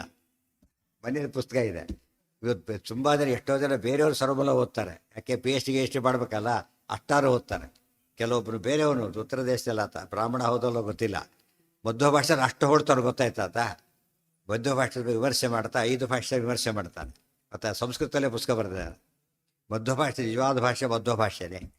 ಭಾಷೆ ಅಷ್ಟು ಇರಬೇಕಾದ PhD ತೊಗೊಂಡು PhD ಬಂದಿದೆ ಮತ್ತೆ ಅದಕ್ಕೆ. ಅರ್ಥ ಆಯ್ತಾ? ಅವನು ನಮ್ಮವನಲ್ಲ ಅವನು. ನಮ್ಮವ್ರು ಬೈದಿದ್ದಾರೆ, ನಮ್ಮವರೇ ಬೈದು ಬೇಕಾಗ್ತದೆ. ಬೈಯೋರು ಇದ್ದ ಬೈತಾನೆ ಇರ್ತಾರೆ, ನೋಡಿ ನಗ್ತಾನೂ ಇರ್ತಾರೆ ನಮ್ಮ ಜನ. ಇದನ್ನಕ್ಕಾಗೆ ಇನ್ ಸಪೋರ್ಟ್ ಆಫ್ ದುಶ್ಯಾಸನಕ್ಕಾಗೆ ಇವತ್ತು ಹಾಗೆ ನಡೆದಿದೆ. ಜೈತಿರ್ತಾರಂಥವ್ರು ಬೈದರೆ ಸಪೋರ್ಟ್ ಮಾಡೋರಿದ್ದಾರೆ ಹೊರತು ಔಟ್ ಆ್ಯಂಡ್ ಔಟ್ ಇವತ್ತವರೆಗೂ ಒಬ್ಬರು ಬೈದಿಲ್ಲ. ಔಟ್ ಆ್ಯಂಡ್ ಔಟ್ ಆಗಿ ಹೆಸರು ಹಿಡಿದು ಬೈಯೋ ಧೈರ್ಯ ಯಾರೂ ತೋರಿಸಿಲ್ಲ ಅಂದರೆ ಅದು ಏನಾಗುತ್ತೆ ಅದರಿಂದ ಧರ್ಮಕ್ಕೆ ದೊಡ್ಡ ಪೆಟ್ಟು ಬಿಡುತ್ತೆ. ಆಯ್ತಾ? ಜನರಲ್ಲೇ ಬೈಯೋದು ಅದು ಬೇರೆ. ಒಂದು 35 ಕೆಳಗೆ ಬಂದಾರೆಲ್ಲ ಫೇಲು, ಅದು ಫೇಲಲ್ಲ, ನೀನು ಫೇಲು ಅಂತ ಹೇಳಬೇಕು. ಅದಕ್ಕೇನು ಬೇಕು ಅದಕ್ಕೆ? ಅದು ವ್ಯಾಲ್ಯೂಯೇಷನ್ ಅಂದರೆ ಈ ರೀತಿ ವ್ಯಾಲ್ಯೂಯೇಷನ್ ಅದು ಥಿಯರಿ ಅಷ್ಟೇ. ಅದು ವ್ಯಾಲ್ಯೂಯೇಷನ್ ಅಂದರೆ ಹೇಳಬೇಕು ಇದು ತಪ್ಪು ಅಂತ ಹೇಳಬೇಕು. ಹಾಂ ಹಾಂ ಅಂದರೆ ಅವ್ರಿಗೆ ಕನ್ವಿಕ್ಷನ್ ಇಲ್ಲ ಅಂತ ಆಗುತ್ತೆ. ಕನ್ವಿಕ್ಷನ್ ಇಲ್ಲ, ಇವ್ರಿಗೆ ಕನ್ವಿಕ್ಷನ್ ಇಲ್ಲ, ಅವ್ರಿಗಿಲ್ಲ. ಇವರು ಸಪೋರ್ಟ್ ಮಾಡೋ ಜನ ಇದ್ದಾರೆ, ಭಾಳ ಆಶ್ಚರ್ಯ ಅಂತ ಕೇಳಿದ್ರು. ಅದಕ್ಕೆ ಸಪೋರ್ಟ್ ಮಾಡೋರಿಲ್ಲ, ಬರೀ ಮಾತೆ. ಅದರಿಂದ ಭಾಳ ತಪ್ಪಾಗತ್ತೆ. ಉಳಿದವ್ರಿಗೆ ವೆರಿ ಬ್ಯಾಡ್ ಮೆಸೇಜ್ ಅದು. ಏನು ಮಾಡ್ತಿದ್ದೀರಿ ಅಂತ ಕೇಳ್ತಾರಲ್ಲ, ಏನೇ ತಪ್ಪು ಅಂದರೆ ಈಗ ಅಂತೀರಿ, ಈಗ ಅನ್ಬೇಕು ತವಕ್ಕೆ ಏನು ಮಾಡ್ತಿದ್ದೀರಿ ಈಗಲೂ ಅನ್ನೋದಿಲ್ಲ, ವಿಚಾರ ಬೇರೆ. ಆ ಕಾಲಕ್ಕೆ ಅನ್ಬೇಕು, ಬಾಲ್ ಬಂದಾಗ ಹೊಡಿಬೇಕು, ಯಾವಲ್ಲ ಹೊಡೆದ್ರೆ ಅಲ್ಲ. ಒಳ್ಳೆ ಅವಕಾಶ ಮಿಸ್ ಆಯಿತು. ಅದರಿಂದ ದೊಡ್ಡ ಅನಾಹುತ, ಸಮಾಜಕ್ಕೆ ದೊಡ್ಡ ಅನಾಹುತ. ತದಾ ಅಕರೋದ್ ಭೀಮಸೇನಃ ಪ್ರತಿಜ್ಞಾಂ ಹಂತಾಸ್ಮಿವೋ ನಿಖಿಲಾನ್ ಹಂಗರೇ ಅಹಂ ಇತೀರಿತಂ ಶರಣಂ ದ್ರೋಣಮೇವ ಜಗ್ಮುಸ್ಸಮಸ್ತ ಧೃತರಾಷ್ಟ್ರಪುತ್ರ. ಆಗ ಭೀಮಸೇನ ಪ್ರತಿಜ್ಞೆ ಮಾಡಿದ ಮೇಲೆ ಎಲ್ಲ ಕೇಳ್ತಾರೆ, ಪ್ರಶ್ನೆ ಕೇಳಬೇಕೀಗ. ಉಳಿದು 98 ಜನ ಭೀಮ ಕೊಲ್ಲಕ್ಕೆ ಏನು ಕಾರಣ ಇತ್ತು ಅಂತ ಪ್ರಶ್ನೆ ಕೇಳಿದರೆ ಇದು ಭಾಗ ನೋಡಿರೋದಿಲ್ಲ. ಇದ್ರ ಉಳಿದವರು ಬರೆದಿಲ್ಲ, ಎಲ್ಲೆಲ್ಲೋ ಸೇರಿಸಿಬಿಡ್ತಾರೆ, ಬೇರೆ ಕವಿಗಳೆಲ್ಲ ಕೇಳಿ ಸಾಳು ಮಾಡಿಬಿಡ್ತಾರೆ. ಕರೆಕ್ಟ್ ಆಯಾ ಜಾಗದಲ್ಲಿ ಯಾವ್ಯಾವ ಪ್ರತಿಜ್ಞೆ ಸಿಂಪಲಾಗಿ ಇಷ್ಟೇ ಪ್ರಶ್ನೆ ಕೇಳ್ಬೋದು. ಈ ಸಂವಿಧಾನದ ಪ್ರತಿಜ್ಞೆಗಳು ಯಾವ ಸಂದರ್ಭ ಮಾಡಿದ್ರು, ಯಾರ್ಯಾರು ಮಾಡಿದರು ಇಟ್ಟು ಸರಿಯಾಗಿ ತಿಳ್ಕೊಂಡ್ಬಿಟ್ರೆ ಆಗ ತಪ್ಪುಗಳು ಯಾರ್ದು, ಹೇಗೆ ಮಾಡಿದ್ದು, ಯಾರು ಆಕ್ಷೇಪಣೆ ಮಾಡೋ ಹಾಗೆ ಇಲ್ಲ. ಇದು ಮರ್ತು ಬಿಟ್ಟರೆ ಮುಂದೆ ಸ್ವಾರಸ್ಯ ಗೊತ್ತಾಗಲ್ಲ. ಅದೇ ಭೀಮಸೇನ ಏನು ಗತ್ತಾಗಾಯ್ತಿದ್ರೆ ಅವ್ನು ಹೇಳಿದಾಗಂತ ಕೇಳಿ ಗೊತ್ತಾಯ್ತಾ? ನಮ್ಮನ್ನು ಕೇಳ್ತೀರಲ್ಲ, ಅವಾಗ ಏನೋ ಹೇಳಿದ್ರಿ ನೀವೆಲ್ಲ ಏನು ಮಾಡ್ತಾ ಇದ್ರಿ ಹಾಗಂತ ಕೇಳ್ತಾ. ಇದು ಇಂಪಾರ್ಟೆಂಟ್. ಅದಾ ಇಷ್ಟು ನೀಟ್ ಆಚಾರ ಬರಿಬೇಕಾದ್ರೂ ಕೂಡ ಬರಲಿಕ್ಕೆ ಆ್ಯಕ್ಯುರೇಸಿಗೆ 2 ಕಾರಣ. ಅವರು ಸರ್ವಜ್ಞರು ಒಂದು ಕಾರಣ, ಅವರೇ ಮೇನ್ ರೋಲ್ ಅವ್ರದ್ದೇ. ಅದರಿಂದ ಅವರೇ ಹೇಳ್ತಾರೆ ಯಾವಾಗ ಏನೇನು ಮಾಡಿದ್ದು ಅಂತ ಅವರೇ ಹೇಳ್ತಾರೆ. ಆ ರೀತಿ ಓದ್ಬೇಕು, ನಿರ್ಣಯ ಓದ್ಬೇಕಾದ್ರೆ ಅವರೇ ಬರೀತಿದ್ದಾರೆ, ಫಸ್ಟ್ ಹ್ಯಾಂಡ್ ಇನ್ಫಾರ್ಮೇಷನ್ ಸಿಗುತ್ತೆ. ಆ ಭಾವನೆ ಇರಬೇಕು. ಮಧ್ಯೆ ಸೇರಿಸಲ್ಲ, ಮೊದಲಿಗೆ ಕೊನೆಗೆ ಹೇಳ್ಬಿಟ್ಟಿದ್ದಾರೆ, ತಾನೇ ಭೀಮ ಅಂತ ಹೇಳ್ಬಿಟ್ಟಿದ್ದಾರೆ. ಮಧ್ಯೆ ಹೇಳಕ್ಕೆ ಹೋಗೋದು, ಯಾಕಂದ್ರೆ ಆಭಾಸ ಆಗುತ್ತೆ ಅಂತ ಹೇಳಿದರೆ. ಎಷ್ಟು ಬೇಕೋ ಅಷ್ಟು ನಾವು ತಲೆಯಲ್ಲಿರ್ಬೇಕು ಹೇಳೋರಿಗೆ, ಅಂತ ಓದೋರಿಗೆ. ಯಾವ ಉಪನ್ಯಾಸ ಮಾಡಿ ಅನೌನ್ಸ್ ಮಾಡ್ತಿರ್ತಾರ, ಮೊದಲಿಗೆ ಆಮೇಲೆ ಒಂದು ಧನ್ಯವಾದ ಹೇಳ್ತಾರೆ, ಮತ್ತೆಲ್ಲ ಮಾತು ಕೇಳಬೇಕಲ್ಲ. ಹಾಗೆ ಅವರೆಲ್ಲ ಈ ಭಯ ಶುರುವಾಯ್ತು. ಪಾಪಿಗಳ ಹಣೆ ಬರ ಇಷ್ಟೇ. ಒಂದು ಮಾತಿದೆ, ಹಸದ್ಭಿ ಕುರುತೆ ಪಾಪಂ, ಗೊತ್ತಾಯ್ತಾ? ಕರ್ಮ ರುದದ್ಭಿರನುಭೂಯತೆ ಅಂತ ಒಂದು ಮಾತಿದೆ. ಹಸದ್ಭಿ ಕ್ರಿಯತೆ ಕರ್ಮ ರುದದ್ಭಿ ಅನುಭೂಯತೆ. ಪಾಪ ಕೆಲಸ ನಗ್ತಾ ಮಾಡ್ತಾರೆ, ಅಳ್ತಾ ಅನುಭವಿಸ್ತಾರೆ ಅಂತ ಹೇಳ್ತಾರೆ. ಗೊತ್ತಾಯ್ತಾ? ಏಕಾಸ್ತಿ ಇದ್ದಿದ್ದೆ ಕೂತಿ ಇನ್ನ ಯಾರಾದ್ರೂ ಇನ್ನು ಸ್ವಲ್ಪ ಹಾಕು, ಎಷ್ಟು ರುಚಿ ಇದೆ ಅಂತ ಬಾಯಲ್ಲಿ ಇದು ಮಾಡೋದು, ಅವ್ರನ್ನ ಟೆಂಪ್ಟ್ ಮಾಡೋದು, ನಗ್ತಾ ಮಾಡ್ತಾರೆ. ಆಮೇಲೆ ಅನುಭವಿಸ್ಬೇಕಾದ್ರೆ ಇಲ್ಲಿ ನಡೆದಿದ್ದು ಹಾಗೆ, ಎಷ್ಟು ನಕ್ಕರು ಜೋರಾಗಿ ಹೇಳಕ್ಕೆ ಶುರು ಮಾಡಿದರು. ಕೊಲ್ತೀನಿ ಅಂತ ಹೇಳಿದ ತಕ್ಷಣ ಯಾರ ಗತಿ ನಮ್ಗೆ ಯಾರು ಕಾಪಾಡ್ತಾರೆ? ಈಗ ಯೋಚನೆ ಮಾಡಿದರು. ಇವತ್ತು ಎಲ್ಲಿಗೆ ಹೋದ್ರು ಅವರು? ಇತೀರಿತೆ ಶರಣಂ ದ್ರೋಣಮೇವ ಜಗ್ಮುಹು ಸಮಸ್ತ ಧೃತರಾಷ್ಟ್ರ ಪುತ್ರಾಹ. ದ್ರೋಣರ ಹತ್ರ ಹೋದರು, ಗಟ್ಟೆ ಕಾಲು ಹಿಡ್ಕೊಟ್ಟು ನಮ್ಮನ್ನು ಕಾಪಾಡಿ. ಎಷ್ಟು ಡಿಫ್ರೆನ್ಸ್ ಈಗ, ಒಂದು ಕ್ಷಣದಲ್ಲಿ ಚೇಂಜ್ ಆಯಿತು. ಕಾಪಾಡಿ. ದ್ರೋಣರ ಹತ್ರ ಯಾತಕ್ಕೆ ಹೋದರು? ಅಸ್ತ್ರವಿದ್ಯಾ ಗುರುಗಳು. ಯುದ್ಧದಲ್ಲಿ ಪಾರ್ಟಿಸಿಪೇಟ್ ಮಾಡೋದು ಅವ್ರಿಗೆ ಗ್ಯಾರಂಟಿ, ಭೀಷ್ಮರಿಗಿಂತ ಹೆಚ್ಚು ಗ್ಯಾರಂಟಿ ಅವರು. ಕಾರಣ ಪ್ರೊಟೆಕ್ಟ್ ಮಾಡಿ ಮಾತು ತೊಗೊಂಡ್ಬಿಟ್ರೆ ಸರಿ ಹೋಗುತ್ತೆ ಅಂತೇಳಿ ಗಟ್ಟೆ ಕಾಲು ಹಿಡ್ಕೊಂಡು ನಮ್ಮನ್ನು ಕಾಪಾಡಿ ಅಂತ ಕೇಳಿದ್ರು. ಈ ಪ್ರಶ್ನೆ ನೆನಪಿಟ್ಕೊಂಡಿರ್ಬೇಕೀಗ. ದ್ರೋಣರು ದೃಪದರಿಂದ ಅವಮಾನವಾದಾಗ ಶಕ್ತಿ ಇದ್ದರೂ ಏನೂ ಮಾಡೋಕ್ಕೆ ಹೋಗಲಿಲ್ಲ. ಯಾತಕ್ಕೆ? ಬ್ರಾಹ್ಮಣ ಧರ್ಮ ಅಲ್ಲ ಅಂತ ಬಿಟ್ಟಿದ್ರು. ಈಗ ಯುದ್ಧದಲ್ಲಿ ಬ್ರಾಹ್ಮಣ ಧರ್ಮ ಬಿಟ್ಟುಬಿಟ್ರು ಅವ್ರು. ಯಾತಕ್ಕೆ? ಇವ್ರು ಕಾಲು ಹಿಡ್ಕೊಂಡ್ರು ಬಂದು. ಇಲ್ಲೂ ಕೂಡ ಹೇಳಬೇಕಾಗಿತ್ತು, ಇದಕ್ಕೆಲ್ಲ ಒಪ್ಪೋದಿಲ್ಲ ಅಂತ ಹೇಳಬೇಕಾಗಿತ್ತು. ಇಲ್ದಾಗ್ಬಿಟ್ರು. ಇದಕ್ಕೆ ನಿಮ್ಮನ್ನ ಯಾರೋ ಗುಂಡ ಬಂದು ಕಾಲು ಹಿಡ್ಕೊತಾನೆ, ಪ್ರೊಟೆಕ್ಟ್ ಮಾಡಿ ಮಾತು ಕೊಡ್ಲಿಕ್ಕಾಗತ್ತಾ? ಸಾಧ್ಯ ಇಲ್ಲ, ತಪ್ಪದು. ಅದಕ್ಕೆ ಹೇಳ್ತಾರೆ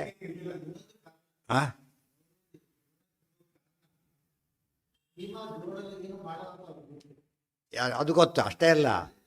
ಇಲ್ಲ, ಇನ್ನೊಂದು ಸ್ವಾರಸ್ಯ ಇದೆ. ಪಾಂಚಾಲರಿಗೂ ದ್ರೋಣರಿಗೂ ವಿರೋಧ ಇದೆ. ದ್ರೋಣರಿಗೆ ವಿರೋಧ ಇದೆ, ದುಷ್ಟೋದ್ಯನ್ನ ಕೊಲ್ಲಕ್ಕೆ ಕೊಟ್ಟಿರೋದು ದ್ರೋಣರನ್ನ. ಸೊ ಇವ್ರನ್ನ ಹಿಡ್ಕೊಂಡ್ರೆ ಅಪೋಸಿಟ್ ಪಾರ್ಟಿ ಆಗೋದು ನಮ್ಮ ಸಪೋರ್ಟ್ ಮಾಡ್ತಾರೆ. ಅವ್ರಿಗೆ ವೆಸ್ಟೆಡ್ ಇಂಟ್ರೆಸ್ಟ್ ಇದೆ ಅವರಲ್ಲಿ. ಈಗ ಭೀಷ್ಮರಲ್ಲಿ ಇಲ್ಲ, ಅದು ಭೀಷ್ಮರಿಗೆ ಅದಿಲ್ಲ, ಗೊತ್ತಾಯ್ತು. ಇವ್ರಿಗಿದೆ, ಯಾಕೆ ಸೇಡ್ ತಿರ್ಸ್ಕೊಳ್ಳೋ ತಲೆ ಸೇರಿಸ್ಕೊಂಡ್ಬಿಟ್ಟಿದ್ದಾರೆ ಈಗ. ಸೊ ಪಾಂಡವರ ಆ ಕಡೆ ಯುದ್ಧಕ್ಕೆ ಅವ್ರು ಬಂದರು ಅಂದರೆ ದ್ರುಪದ ಆ ಕಡೆ ಬರ್ತಾರೆ ಅಳಿಯಂದ್ರು ಅಂಥೇಳಿ. ಇವ್ರ ದ್ವೇಷ ಶುರುವಾಗುತ್ತೆ. ಅವಾಗ ಹೊಡೆದಾಡ್ಬೋದು. ಆಗ ಅದು ಕಮಿಟೆಡ್ಡಾಗಿ ಮಾಡ್ತಾರೆ ಅಂತ ಅರ್ಥ. ನಮ್ಮ ಕೆಲಸ ನಿಂತಾಗ ಏನಾಗುತ್ತಾಗ ಮಾಡೇ ಮಾಡ್ತೀವಿ. ಬರೀ ಈ ಕೆಲಸ ಹೇಳಿದ್ರೆ ಎಲ್ಲೋ ಹೋದ ಕತೆ ಶುರು ಮಾಡಿಬಿಡ್ತಾರೆ, ಅಲ್ಲೋದೆ ಎಲ್ಲೋದೆ ಹೋಗ್ಲಿ ಆಗಲೇ ಅಂತ. ಅದಕ್ಕೆ ಅವ್ರ ಕೆಲಸ ಇದೆ. ದ್ರೋಣನ ಕಾಲು ಹಿಡಿಯೋಕೆ ಒಂದು ಸೈಕಾಲಜಿ ಅದು. ಅಸ್ತ್ರವಿದ್ಯಾ ಗುರುಗಳು ಸಮರ್ಥರು. ಮತ್ತು ಪಾಂಡವರಿಗೂ ಗುರುಗಳು. ಮತ್ತು ಜೊತೆಗೆ ಪಾಂಡವರಿಗೂ ಗುರುಗಳ ವಿರೋಧ ನಾವು ಮಾಡ್ಬೋದು, ಅವ್ರು ಮಾಡಲ್ಲ ಅಂತ ಗೊತ್ತು ಅವರಿಗೆ. ಎಲ್ಲದಕ್ಕೆ ಹೆಚ್ಚಾಗಿ ವೈಯಕ್ತಿಕ ವಿರೋಧ ಇರೋದ್ರಿಂದ ಸಪೋರ್ಟ್ ಮಾಡ್ತಾರೆ ಅಂತೇಳಿ ಹೊರಟು.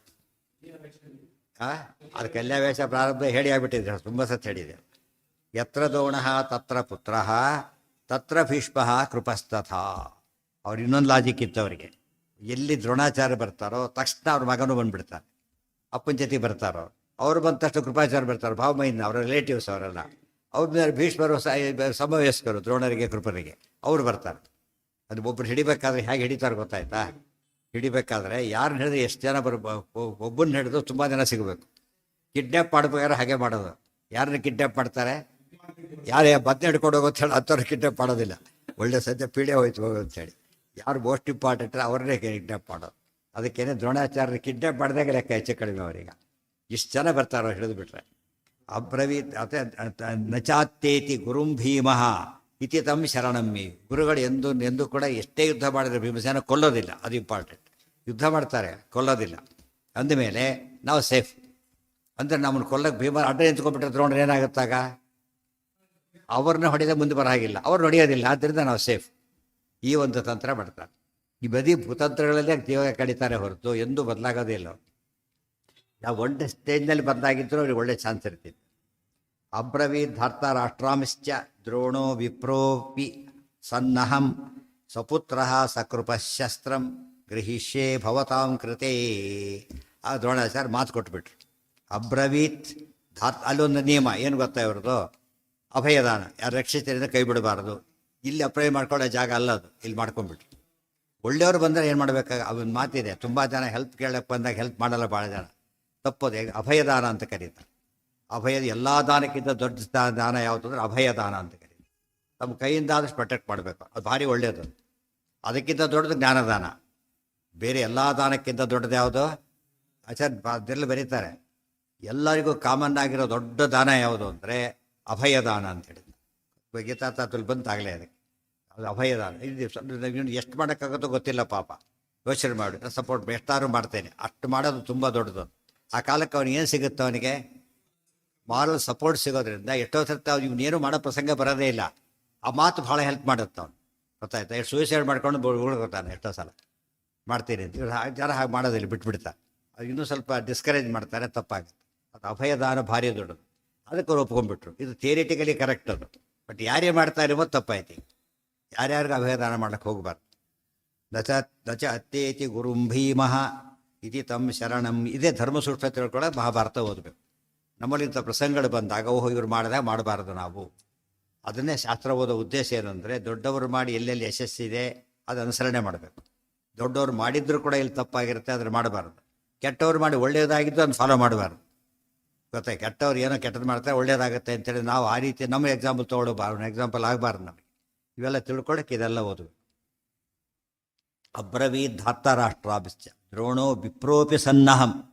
ಆಗ ಮಾತು ಕೊಟ್ಟರು, ಆಯಿತು ಕಾಲು ಬಿಡಿ ಹೇಳ್ತೇನೆ, ನಾನು ಬ್ರಾಹ್ಮಣ, ಯುದ್ಧ ಮಾಡಬಾರ್ದು, ಆದ್ರೆ ನೀವು ಇಷ್ಟೆಲ್ಲ ಹಿಡ್ಕೊಂಡಿದ್ರೆ ಮಾಡ್ತೇನೆ ಅಂತ ಮಾತು ಕೊಟ್ಬಿಟ್ರು. ಅಷ್ಟೇ ಕೊಡಲಿಲ್ಲ, ನನ್ನ ಮಗನ ಕರ್ಕೊಂಡ್ಬರ್ತೇನೆ, ಕೃಪಾಚಾರ್ಯ ಕರ್ಕೊಂಡ್ಬರ್ತೇನೆ, ಅದನ್ನು ಸೇರಿಸ್ಬಿಟ್ರಿ. ಅದು ಅತಿ ಆಯ್ತು, ಅದು ಹೆಚ್ಚಾಗಿ. ಸ್ವಪುತ್ರ ಸಕೃಪ ಶಸ್ತ್ರಂ ಸಪುತ್ರ ಪುತ್ರ ಅಶ್ವತ್ಥಾಮರು, ಸಕೃಪ ಕೃಪಾಚಾರ್ಯರು, ಅವರು ಸಮೇತ ಅಸ್ತ್ರಂ ಗ್ರಹಿಷ್ಯೆ, ನಿಮ್ಮ ರಕ್ಷಣೆಗಾಗಿ ನಾನು ಅಸ್ತ್ರ ಹಿಡಿತೇನೆ ಅಂತ ಹೇಳಿದರು.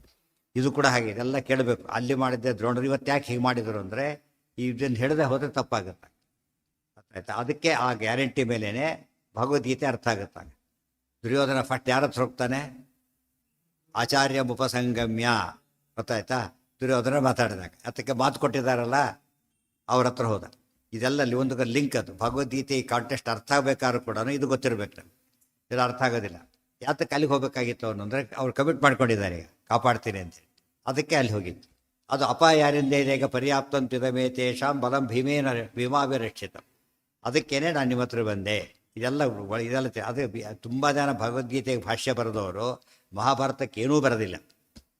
ಆಚಾರ್ಯ ಒಬ್ಬರೇ ಎರಡೂ ಬರೆದವರು. ಮಹಾಭಾರತಕ್ಕೆ ತಾತ್ಪರ್ಯನೂ ಬರೆದ್ರು, ಯಮಕ ಭಾರತನೂ ಬರೆದ್ರು, ಗೀತಾ ಭಾಷ್ಯ ಗೀತಾ ತಾತ್ಪರ್ಯನೂ ಬರೆದ್ರು. ಅವಾಗ ಏನಾಗುತ್ತಾಗ ಆ ಪರ್ಫೆಕ್ಷನ್, ಮೇಲ್ನೋಟಕ್ಕೆ ಪರ್ಫೆಕ್ಷನ್ ಗೊತ್ತಾಗುತ್ತೆ. ಇದು ಬರೆದು ಅದು ಬರೆದ್ರು ಅಂದರೆ ಅದನ್ನು ಅವ್ರು ನೋಡಲಿಕ್ಕೆ ಹೋಗಲಿಲ್ಲ. ಗೀತಾ ಭಾಷೆ ಅರ್ಥ ಆಗಲ್ಲ, ಯಾತಕ್ಕಾಗ? ಹಿಂದಿನ ಕಾಂಟೆಸ್ಟ್ ಗೊತ್ತಿಲ್ಲ ಅವರಿಗೆ. ಗೀತೆ ಎಲ್ಲಿ ಬಂತು ಅಂತ ಗೊತ್ತಾಗೋದು ಮಹಾಭಾರತ ಓದಿದರೆ. ಇದ್ದಕ್ಕಿದ್ದ ಹೇಳಿಬಿಟ್ರೆ ಏನಾಗುತ್ತಾಗ? ಹಿಂದಿಲ್ಲ ಮುಂದಿಲ್ಲ ಅಂತಾರೆ, ಆ ಥರ ಹಿಂದಿಲ್ಲ ಮುಂದಿಲ್ಲ. ಗೀತೆಗಿಂತ ಮುಂಚೆ ಏನಾಗಿದೆ ಗೊತ್ತಿಲ್ಲ ಅವರಿಗೆ, ಮುಂದೆ ಆಮೇಲೆ ಏನಾಗುತ್ತೆ ಗೊತ್ತಿಲ್ಲ. ಭಾಷೆ ಆಗಿ ಬರೋಕ್ಕೆ ಇಲ್ಲ ಓದಿರ್ಬೋದು, ಗುರುತ್ಬೇಕಲ್ಲ. ಆಚಾರ್ಯ ಓದಿದ ಗುರುತೇನಿದೆ, ತಾತ್ಪರ್ಯನೇ ಇದೆ. ಈಗ ಉದ್ದಕ್ಕೂ ಕೋಟ್ ಮಾಡ್ತಾರೆ. ವಿಷ್ಣು ಸಹಸ್ರನಾಮನೂ ಹಾಗೆ. ಮಹಾಭಾರತ ಓದಿ ಮಹಾಭಾರತದಲ್ಲಿ ಬಂದಿರೋ ವಿಷ್ಣು ಸಹಸ್ರನಾಮ ಅಂದಮೇಲೆ ಮಹಾಭಾರತ ಗೊತ್ತಿಲ್ಲದವ್ರಿಗೆ ವಿಷ್ಣು ಸಹಸ್ರನಾಮ ಹೇಗೆ ಅರ್ಥ ಆಗುತ್ತೆ? ಅದು ಓದಿದಾಗ ಎಷ್ಟೋ ವಿಷಯಗಳು ವಿಷ್ಣು ಸಹಸ್ರನಾಮನೇ ವ್ಯಾಖ್ಯಾನ. ಭಗವದ್ಗೀತೆ ಹೇಗೆ ಉಪದೇಶದ ರೂಪದ ವ್ಯಾಖ್ಯಾನ, ಇದು ಸ್ತೋತ್ರ ರೂಪದ ವ್ಯಾಖ್ಯಾನ. ಇದು ಗೊತ್ತಾಯ್ತು. ಭೀಷ್ಮರು ಹೇಳ್ತಿರ್ಬೇಕಂತ ಅವನ್ನೆಲ್ಲ ನೆನಪಾಗತ್ತೆ, ತಪ್ಪು ಮಾಡಿದ್ವಿ ಅಂತ ನೆನಪಾಗಿ ಮಾಡ್ಕೋಬೇಕು, ಆ ರೀತಿ ಹೇಳ್ತಾರೆ. ಇದು ಭಾರಿ ಇಂಪಾರ್ಟೆಂಟ್. ಈ ರೀತಿ ಅನಲೈಸ್ ಮಾಡಿದರೆ ಮಧ್ವಾಚಾರ್ಯನ ಯಾರಿಗೂ ಅರ್ಥ ಆಗುತ್ತೆ. ತುಂಬ ಜನ ಆ ರೀತಿ ಮಾಡ್ದೇನೆ ಬರೀ ಯಾರನ್ನೋ ಬೈತಾರೆ, ಯಾರೋ ಇದರಲ್ಲೇ ಕಾಲ ಕಳೆದು ಬಿಡೋದ್ರಿಂದ ಅವ್ರಿಗೇನಾಯ್ತು, ಜನಗಳಿಗೆಲ್ಲ ಇರಿಟೇಟ್ ಆಯಿತು. ಇವ್ರು ಬೈಲಕ್ಕೆ ಬಂದಿದ್ದಾರೆ ಇವರು ಅಂತ. ಬೈಯೋದು ಯಾವಾಗ? ಮೇಸ್ಟ್ get out of the class ಅಂತ. ಅದೊಂದೇ ಅದು ಇಶ್ಯೂ ಅಲ್ಲ, ಮೊದಲು ಏನೇನು ನಡೀತು ಗೆಟ್ ಔಟ್ ಅನ್ಬೇಕಾದ್ರೆ ಅವಾಗ ಏನಂತಾರೆ, ಒಳ್ಳೆ ಮೇಷ್ಟ್ರು ಅಂತ ಕರೀತಾರೆ. ಆ ರೀತಿ ಆಚಾರ್ಯ ರಾಂಗಾಗಿ ಹೈಲೈಟ್ ಮಾಡಿದ್ದಕ್ಕೆ ಆ ಥರ ಆಗಿದೆ. ಆಚಾರ್ಯ ಎಲ್ಲೂ ಕೂಡ ಇಲ್ಲೆಲ್ಲಿ ತರ್ತಾರೆ, ಮಧ್ಯೆ ಮಧ್ಯೆ ಏನೂ ತರೋದಿಲ್ಲ. ಮಧ್ಯೆ ವಿಷಯ ಏನೊಂದು ಹೇಳ್ತಾ ಹೋಗ್ತಾರೆ ಹೊರತು ಯಾವುದನ್ನು ಮಿಕ್ಸಪ್ ಮಾಡೋದಿಲ್ಲ, ಯಾರ್ದೋ ಕಣ್ಣೇನೋ ಮಾಡ್ಲಿಕ್ಕೆ ಹೋಗೋದಿಲ್ಲ. ಇದು ಪ್ರಸಂಗ ಅಲ್ಲ, ಇದು ಮಾಡಲಿಕ್ಕೆ ಪ್ರಸಂಗ ಬಂದಾಗ ಮಾಡಬೇಕೆ ಹೊರತು ಅಪ್ರಸಕ್ತವಾಗಿ ಮಾಡಬಾರ್ದು. ಯಾರಿಗೆ? ನೀವೇ ಹೇಳಬೇಕೀಗ, ಇದೇ ಇಲ್ಲ ಯಾವುದಕ್ಕೆ. ಇಲ್ಲಿ ಭಯದ ಪ್ರಶ್ನೆ ಬರೋದಿಲ್ಲ, ಏನು ಬರುತ್ತೆ ಈಗ? ಮಾತಿನ ಪ್ರಶ್ನೆ ಅಷ್ಟೇ ಬಂದಿತ್ತು. ಕಾಲು ಹಿಡ್ಕೊಳ್ಳೋದ್ರೆ ಸಹಾಯ ಮಾಡಬೇಕಷ್ಟೆ, ಅಷ್ಟೇ. ಅವ್ರು ಮುಂದೆ ಹೇಳ್ತಾರೆ, ಅವರಿಗೆ ಭಾಳ ಸ್ವಾರಸ್ಯ ಇಲ್ಲೇ ನೋಡಿ ಇದೆ. ರಕ್ಷಣೆ ಭವತಾಂಚೈವ ಕುರ್ಯಾಂ ಯತ್ನಂ ಸ್ವಶಕ್ತಿತಃ ನತು ಭೀಮಾ ದ್ರಕ್ಷಿತುಂವಃ ಶಕ್ತಃ ಸತ್ಯಂ ಬ್ರವೀಮ್ಯಹಂ. ನೆನ್ಪಿಟ್ಕೋಬೇಕು. ರಕ್ಷಣೆ ಭವತಾಂ ಚೈವ ಕುರ್ಯಾಂ ಯತ್ನಂ ಸ್ವಶಕ್ತಿತ. ಇನ್ನು ರಕ್ಷಣೆಗೆ ನಾವು ಎಷ್ಟಾಗದೋ ಅಷ್ಟು ಮಾಡ್ತೇನೆ, ಸಂಪೂರ್ಣ ಶಕ್ತಿ ಹಾಕಿ ಮಾಡ್ತೇನೆ, ಆದರೆ ಕಾಪಾಡೋದಕ್ಕಾಗೋದಿಲ್ಲ ಅಂತ ಹೇಳ್ತಾರೆ. ಕಾಪಾಡೋದಕ್ಕಾಗೋದಿಲ್ಲ. ಯಾತಕ್ಕೆ? ನತು ಭೀಮಾ ದ್ರಕ್ಷಿತುಂವಃ ಶಕ್ತಃ ಸತ್ಯಂ ಬ್ರವೀಮ್ಯಹಂ. ಭೀಮನಿಂದ ಕಾಪಾಡೋ ಶಕ್ತಿ ನನಗಿಲ್ಲ. ನಿಮ್ಮ ಪ್ರಶ್ನೆಗೆ ಉತ್ತರ ಬಂತು, ಗೊತ್ತಿದೆಯಾ? ಇಲ್ಲ, ಗೊತ್ತಿದೆ. ಅದು ನಿರ್ವಾಹ ಇಲ್ಲ. ಏನು ಮಾಡಿದ್ದಾರೆ ಈಗ? ಕಾಲು ಹೇಳಿದ್ದಾರೆ, ಮಾತು ಕೊಡಬೇಕಷ್ಟೆ, ಮಾಡಬೇಕು. ಮಾತು ಕೊಡಬಾರ್ದಾಗಿತ್ತು. ಧರ್ಮರಾಜ ಯಾರಿಗೆ ಆದರೂ ಏನವರಿಗೆ ಏನು ಧೈರ್ಯ ಗೊತ್ತಾ? ಏನೇ ಇರಲಿ ಒಂದು ಸ್ವಲ್ಪ ಬಡಿಸಿ ಬುಡುಗನಿ ಹುಲ್ಲು ಕಡ್ಡಿ ಸಿಕ್ಕರೆ ಹಾಗಾಗಿ ಅಷ್ಟೇ ಹೋಗಿ ಅದ್ರ ಬದಲು ಇಲ್ಲಿ ಬರೋ ಬದಲು ಭೀಮ್ರ ಕಾಲು ಹಿಡಿದ್ರೆ ಬೋದು ಹೋಗ್ತೀವಿ. ಸಲ ಕಟ್ಪಡೋರು ಏನು ಮಾಡ್ಬೋದಾಗಿತ್ತು ಅವರು? ಅಲ್ಲೇ ಭೀಮ್ರ ಕಾಲು ಹಿಡಿದ್ರೆ ಸಿಂಪಲ್ ಆಗೋದು ಕೆಲಸ. ಆ ಬುದ್ಧಿ ಬರಲ್ಲ ಅವರಿಗೆ, ಇದೇ ಸಮಸ್ಯೆ ಇರೋದು. ಕೆಟ್ಟಕ್ಕೆ ಎಲ್ಲೆಲ್ಲ ಹೋಗ್ತಾರೆ ಹೊರತು ಹೋಗ್ಬೇಕಾದಲ್ಲಿ ಹೋಗೋದಿಲ್ಲ. ಹೇಳಿಲ್ಲ, ಪುಸ್ತಕ ಓದಿದ್ರೆ ಪಾಸ್ ಆಗ್ತಾರೆ, ಸಿಂಪಲ್ ಮೆಥಡ್ ಇದೆ. ಅದನ್ನ ಬಿಟ್ಟು ಕಾಪಿ ಗೀಪಿ ನೂರಾರು ಪ್ರಯತ್ನ ಪಡ್ತಾನೆ, ಮರ್ಯಾದೆನೇ ಹೋಯ್ತು, ಕೆಲಸನೂ ಆಗೋದಿಲ್ಲ. ಸಿಂಪಲ್ ಸ್ಟ್ರೇಟ್ ಫಾರ್ವರ್ಡ್ ಯಾಕೆ ಮೆಥಡ್ ಇಟ್ಕೋಬಾರ್ದು? ಇಟ್ಕೊಂಬೋದಿಲ್ಲ. ಅದಕ್ಕೆ ಅವರು ರುಜು ಮಾರ್ಗಕ್ಕೆ ಹೋಗೋದಿಲ್ಲ, ವಕ್ರ ಮಾರ್ಗಕ್ಕೆ ಹೋಗೋದು ಯಾವಾಗ. ಆಚಾರ್ಯ, ಒಂದು ಪ್ರಶ್ನೆ. ಈಗ ದ್ರೋಣರು ಅವ್ರು ಹಂಗಿಗೆ ಬಿದ್ದಿದ್ರ ಅಂತ ಈ ಟೈಮಲ್ಲಿ? ಅದು ಹಂಗಿಗೆ ಅಂತ ಪ್ರಶ್ನೆ ಬರೋದೇ ಇಲ್ಲ. ನೀವೊಂದು ಮಾತು ಅರ್ಥ ಮಾಡಿಕೊಂಡ್ರೆ ಗೊತ್ತಾಗುತ್ತೆ. ದ್ರೋಣರು ಬಂದರು, ಅದು ಮುದ್ರಿಗೆ ಚೆಂಡು ತೆಗೆದ್ರು, ಮುದ್ರೆ ತಗೊಳಕ್ಕೆ ಹೇಳಿದರು, ನನಗೆ ಊಟದ ವ್ಯವಸ್ಥೆ ಮಾಡಿ ಅಂದರು. ಗೊತ್ತಾಯ್ತಾ? ಮಾತು ಕೊಟ್ಟಿದ್ದು ಯಾರಾಗ? ಧರ್ಮರಾಜ ಕೊಟ್ಟಿದ್ದು. ಧರ್ಮರಾಜ ಋಣ ಇದೆ, ಇವ್ರ ಮೇಲೆ ಋಣ ಇಲ್ಲ ಇವತ್ತು. ಗೊತ್ತಾಯ್ತು? ಗುಂಡ ಋಣ ಇದೆ, ಸರ್ಕಾರ ಋಣ ನಮಗೆ ಇರೋದು ಇವತ್ತು. ನಾವು ಗೌರ್ಮೆಂಟ್ ನಮ್ಗೆ ಪ್ರೊಟೆಕ್ಟ್ ಮಾಡುತ್ತೋ, ಗುಂಡಗಳಿಗೆ ಪ್ರೊಟೆಕ್ಟ್ ಮಾಡ್ತಾರ? ನಮ್ಮ ಲಾಯಲ್ಟಿ ಯಾವ ಕಡೆ ಇರಬೇಕು? ಸರ್ಕಾರಕ್ಕೆ. ಯಾತಕ್ಕೆ? ಅವ್ರ ಮೇನ್ ಸರ್ಕಾರ ಯಾತಕ್ಕೋಸ್ಕರ? ಪ್ರಜೆಗಳ ರಕ್ಷಣೆಗೋಸ್ಕರ. ನಾವು ಪ್ರಜೆಗಳ ರಕ್ಷಣೆ ಮಾಡಿ ಗುಂಡ ರಕ್ಷಣೆ ಮಾಡೋಕ್ಕೆ ಕಮಿಟ್ ಮಾಡ್ತಾರೆ ಗೊತ್ತಾ? ಇಲ್ಲ. ಇವ್ರ ಜೊತೆಗೆ ಯಾಕೆ ಅವ್ರು ಹೋಗ್ಬೇಕು? ಈಗ ಕಾರಣನೇ ಇಲ್ಲ. ಗೊತ್ತಾಯ್ತು? ಹಾಗೆಲ್ಲ ಮಾತು ಕೊಡೋ ಪ್ರಶ್ನೆ ಬರಬಾರ್ದು. ಎತ್ರ ದೋಣಸ್ತತ್ರ. ನಮ್ಮಲ್ಲಿ ಎಷ್ಟೋ ದಿನ ಹೇಳ್ತಿರ್ತಾರೆ, ಯಾವುದೋ ಮದುವೆ ಮಾಡ್ಕೊಂಡು ಹೊಟ್ಬಿಡ್ತಾನೆ ಮಗನೋ ಮಗಳು. ಇವ್ರು ಕೇಳ್ತಾರೆ, ಬಿಟ್ಬಿಟ್ಟು ಇಲ್ಲ ಮಾತು ಕೊಟ್ಬಿಟ್ಟಿದ್ದಾರೆ. ಏನು ಮಾತು ಕೊಡ್ಲಿಕ್ಕೆ ಏನಿದೆ ಇವರಿಗೆ? ಏನು ದೊಡ್ಡ ದಶರಥ ಮಹಾರಾಜನೇ ಅವರೆಲ್ಲ ಕೂಡ. ಏನು ಮಾತು ಕೊಟ್ಟಿರೋದಂತೆ? ಇವರು ಮಾತು ಕೊಟ್ಟಿದ್ದಾರೆ ಹುಡುಗ, ಇವರು ಬೇರೆ, ಅದು ಬೇರೆ ಮಾತು ಕೊಟ್ಟಿದ್ದಾರೆ ಅಂತೇಳಿ ಸತ್ಯಸಂಧ. ಮಾತು ಕೊಡಬಾರ್ದು ಅದಕ್ಕೆಲ್ಲ. ಹುಡುಗನ ಪಾಸ್ ಮಾಡ್ತೀರಿ, ಮಾತು ಕೊಟ್ಟಿದ್ದೀರಿ ಅಂತ ಹೇಳಿ ಪಾಸ್ ಮಾಡೋಕ್ಕಾಗತ್ತಾ?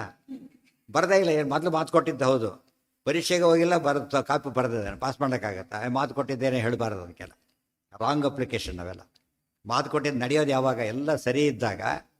ಅದು ತಪ್ಪಿದರೆ ತಪ್ಪಾಗುತ್ತೆ. ಇದು ಎಲಿಜಿಬಿಲಿಟಿನೇ ಇಲ್ಲ. ಮಾತು ಕೊಟ್ಟು ಏನು ಮಾಡ್ಬೇಕು ಅವನಿಗೆ? ಪಾಪ ನಿಮ್ಮನಿಗೆ ಗ್ಯಾರಂಟಿ ಸೀಟ್ ಕೊಡ್ತೀನಿ ಅಂತ ಹೇಳಿದ, ಅವ್ನು ಫೇಲು. ಹ್ಯಾಗೆ ಸೀಟ್ ಕೊಡ್ತಾನೆ ಅವನೀಗ? ಸಾಧ್ಯ. ಪ್ರೈಮ್ ಮಿನಿಸ್ಟರ್ ಮಗ ಫೇಲ್ ಆದರೂ ಕೊಡ್ಲಿಕ್ಕೆ ಬರೋದಿಲ್ಲ. ಅವ್ರು ಮತ್ತೆ ಪಾಸ್ ರೆಕಾರ್ಡಲ್ಲಿ ಪಾಸ್ ತೋರಿಸ್ಬೇಕೆ ಹೊರತು ಇಲ್ಲಿ ಹಾಗೆ ಕೊಟ್ಟ ತಪ್ಪಾಗುತ್ತೆ. ಇನ್ನೂ ಅಂಥ ವ್ಯವಸ್ಥೆ ಇನ್ನೂ ಉಳ್ಕೊಂಡಿದೆ ಪುಣ್ಯಕ್ಕೆ. ಇದೇನು ಏನಾರು ಆಗ್ಬೋದು. ನತು ಭೀಮಾ ದ್ರಕ್ಷಿತು ಮಹಾ ಶಕ್ತಃ ಸತ್ಯಂ ಬ್ರವಿ. ನೋಡಿ, 3 ಜನ 2 ಜನಕ್ಕೆ, ಇಬ್ಬರು ಜಡ್ಜ್ ಇದ್ದಿದ್ದಕ್ಕೆ ಇದು ಬಂತು. 3 ಜನ ಇದ್ದಿದ್ರೆ ತೀರ್ಮಾನ ಆಗೋದು 3 ಜನ. ಅದಕ್ಕೆ ಯಾವಲ್ಲ ಆಚಾರ್ಯ ಹೇಳಿದ್ದಾರೆ, 3 ಜನ 1 2 3 1 3 5 ಆಡ್ ನಂಬರ್ ಈವನ್ ನಂಬರ್ ಇರಬಾರ್ದು ಅಂತ ಹೇಳ್ತಾ ಗೊತ್ತಾಯ್ತಾ. ಅಯೋಧ್ಯದಲ್ಲಿ ಯಾತಕ್ಕೆ ಇದಾಯ್ತದು, ಒಬ್ಬನ ಅಗೇನ್ಸ್ಟ್ ಇಬ್ಬರು ಬಂದರು, ಸಾಲ್ವ್ ಆಗೋಯ್ತು. ಗೊತ್ತಾಯ್ತಲ್ಲ, ಅಲ್ಲಿ ಅಕಸ್ಮಾತ್ ಹೀಗೆ ಬಂದರೆ ಮತ್ತೆ ಎಷ್ಟೋ ವರ್ಷ ಮುಂದೆ ಹೋಗ್ತಿತ್ತು, ಆಗಲಿಲ್ಲ. ಅಂದರೆ ಇಲ್ಲಿ ಫಾರ್ಮೇಷನ್ನಲ್ಲೇ ಏನಾಗಿದೆ ಇದು ಒಂದು ಅಲ್ಲಿ ಒಂದು ಕಾನ್ಸೆಪ್ಟಲ್ಲಿ ಅದು ಆ್ಯಕ್ಚುಲಿ ಆಶ್ಚರ್ಯ ಅನ್ಬೇಕಾದ್ರೆ ಇಂಥ ವಿಷಯ ಬಂದಾಗ ಆ್ಯಕ್ಚುಲಿ ಏನು ಮಾಡಬೇಕಾಗಿತ್ತು, ಜನರಲಿ ಒಂಥರ ಪಾಸಿಬಿಲಿಟಿ ಇದೆ ಇದರಲ್ಲಿ. ಇಂಥರ ಏನು ಪಾಸಿಬಿಲಿಟಿ ಇದೆ ಸಾಮಾನ್ಯವಾಗಿ, ಇದು ಸಣ್ಣ ವಿಷಯ ಅಲ್ಲ, ತುಂಬ ಬಿಗ್ ಇಶ್ಯೂ ಆದ್ದರಿಂದ ಸ್ವಲ್ಪ ಡಿಫರೆನ್ಸ್ ಹೋಗಿರೋ ಸಂಭವ ಇರ್ತದೆ. ಡೆಸಿವ್ ಆಗ್ಬೇಕಾದ್ರೆ ಏನು ಮಾಡ್ತಿದ್ರಾಗ ಜನರಲಿ ಹಾಗೆ ಮಾಡೋದು, ಯಾತಕ್ಕೆ ಹಾಗಾಯಿತು ಗೊತ್ತಿಲ್ಲ ಅಷ್ಟೇ. ಅವರು ಜನರಲಿ ಏನಾಗುತ್ತದ ಮಾಡೋದು ಹಾಗೇನೆ. ಇದಂತ ಯಾವುದು ಒಂಥರ ಇದಿರುತ್ತಲ್ಲ ಸೂಕ್ಷ್ಮ ಇಶ್ಯೂಸ್ ಬಂದಾಗ ಜನರಲಿ ಹಾಗೆ ಮಾಡೋದು ಮತ್ತು ಯಾಕಂದ್ರೆ ರಿಸ್ಕ್ ಬೇಡ ಅಂಥೇಳಿ, ಅವಾಗ ಅದಕ್ಕೆ ಬೆಲೆ ಇರುತ್ತೆ ಹೆಚ್ಚಾಗಿ. ಈ ಥರ ಮಾಡಿದ್ದೇ ಯಾಕೆ ಮಾಡಿದ್ರು, ಯಾವ ಕಾರಣಕ್ಕೆ ಬಂದು ಗೊತ್ತಾಗಲ್ಲ. ಏನೋ ಐಡಿಯಾ ಇರ್ಬೋದು ಅವರಿಗೆ, ಹೂ ನೋಸ್. ಯಾತಕ್ಕೆ ಹೇಳಿದೆ ಅಂದರೆ ಇಲ್ಲಿ ವಿಷಮ ಇರೋದಾಗಲಿ ಇದಾಗಲಿ ಎಲ್ಲದಕ್ಕೂ ಭಾಳ ಹೆಲ್ಪ್ ಆಗುತ್ತೆ.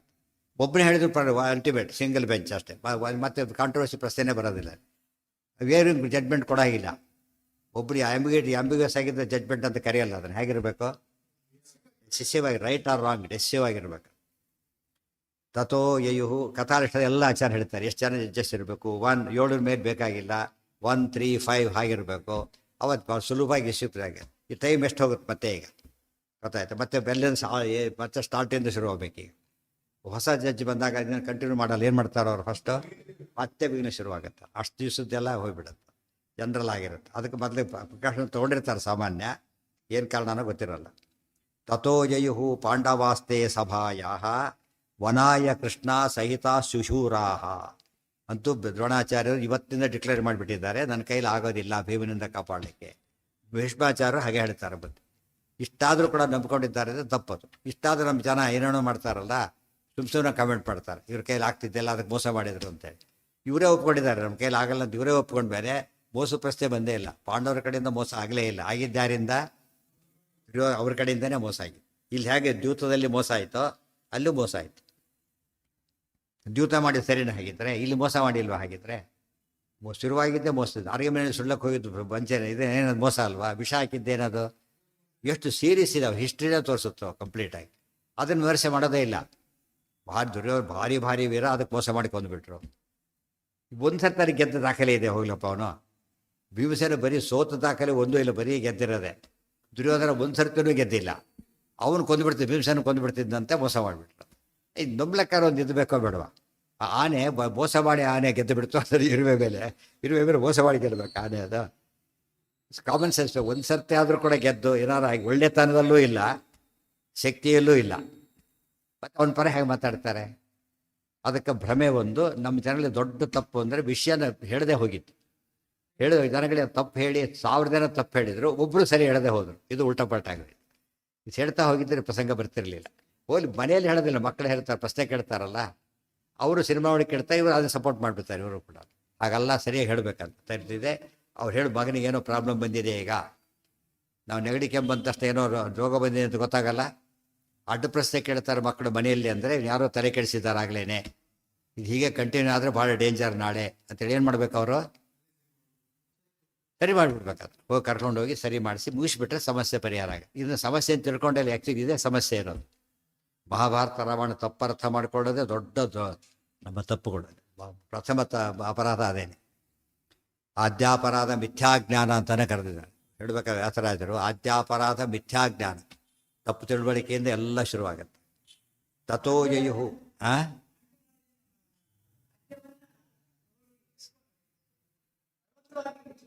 ಮೋಸ ಬಲವಂತ ಅಲ್ಲ, ಮೋಸ ಬಲವಂತ ಹೀಗೆ ಕಿತ್ಕೋತಾರೆ, ಅದು ಬೇರೆ. ದರೋಡೆ ಬೇರೆ, ಮೋಸ ಬೇರೆ. ದರೋಡೆಯಲ್ಲಿ ಕೂಡ ಏನಿದೆ, ಒಂದು ಸ್ವಲ್ಪ ನ್ಯಾಯ ಇದೆ, ಜೋರಾಗಿದ್ದು ಹೊಡಿಬೋದು. ಮೋಸದಲ್ಲಿ ಫಜೀತಿ ಆಗುತ್ತೆ. ಮೋಸ ಅಂಬೋದು ಭಯಂಕರ ಅಪರಾಧ. ಅದಕ್ಕೆ ನಂಬಿಕೆ ದ್ರೋಹ ಅಂತ ಕರೀತಾರಲ್ಲ. ಕಳ್ಳ ಇರ್ತಾನೆ, ಕಳ್ಳ ಅಷ್ಟೇ, ನಂಬಿಕೆ ದ್ರೋಹ ಮಾಡ್ತಾನೆ, ಅವನು ಭಾರಿ ಡೇಂಜರಸ್ಸು, ಗೊತ್ತಾಯ್ತಾ? ಅವನು ನಂಬಿ ಹಾಳು ಮಾಡಿಬಿಡ್ತಾನೆ. ನಂಬಿಕೆ ದ್ರೋಹ ದೊಡ್ಡ ಶಿಕ್ಷಾರ್ಹ ಅಪರಾಧ. ಕಳ್ಳನಿಗೆ ಕೊಡೋ ಸಿಕ್ತೆ ಜಾಸ್ತಿ ಶಿಕ್ಷೆ ಇವರಿಗೂ ಕೊಡ್ತಾರೆ. ತಥೋ ಯಯು ಪಾಂಡವಾಸ್ತೆ ಸಭಾಯ ವನಾಯ ಕೃಷ್ಣ ಸಹಿತ ಸುಶೂರಾ ಗತ್ಯಾನುಚಕ್ರೆ ಶಿವಸಿಂಹ ಖೇಲ ಗತಿಂ ಭೀಮಂ ಧಾರ್ತರಾಷ್ಟ್ರೋ ಅಪಹಸ್ಯ. ಇನ್ನೊಂದು ಪ್ರಸಂಗ ಬಂತೀಗ. ತಥೋ ಯಯುಃ ಪಾಂಡವಾಃ ತೇ ಸಭಾಯಾಃ ವನಾಯ ಕೃಷ್ಣಾಸಹಿತಾಃ ಸುಶೂರಾಃ ಗತ್ಯಾ ಅನುಚಕ್ರೆ ಯುವಸಿಂಹಖೇಲಗತಿಂ ಭೀಮಂ ಧಾರ್ತರಾಷ್ಟ್ರಃ ಅಪಹಸ್ಯ. ತತಃ ಅನಂತರ ಪಾಂಡವರು ಸಭಾಯಾಃ ಸಭೆಯಿಂದ ಹೊರಟು ವನಕ್ಕೆ ಹೊರಟರು. ವನಕ್ಕೆಂದು ಹೊರಟು, ಇನ್ನು ವನ ತಲುಪಿಲ್ಲ, ವನಕ್ಕೆಂದು ಸಭೆಯಿಂದ ಹೊರಟರು. ಆಗ ಕೃಷ್ಣಾಸಹಿತಾಃ ದ್ರೌಪದಿ ಸಮೇತ ಹೊರಟರು. ಸೋತವರು ಸುಶೂರಾಹ ಪದ ಉಪಯೋಗಿಸಿದರು. ಬರೀ ಶೂರರಲ್ಲ, ಭಾರಿ ಶೂರರು. ಇದು ಮೋಸದಿಂದ ಅದು ಅನ್ಯಾಯಕ್ಕಿದಾಗಿದ್ದಾರೆ ಹೊರತು ಅವರಿಗೆ ಶಕ್ತಿ ಸಾಲದು ಅಂತ ಸೋತಿಲ್ಲ.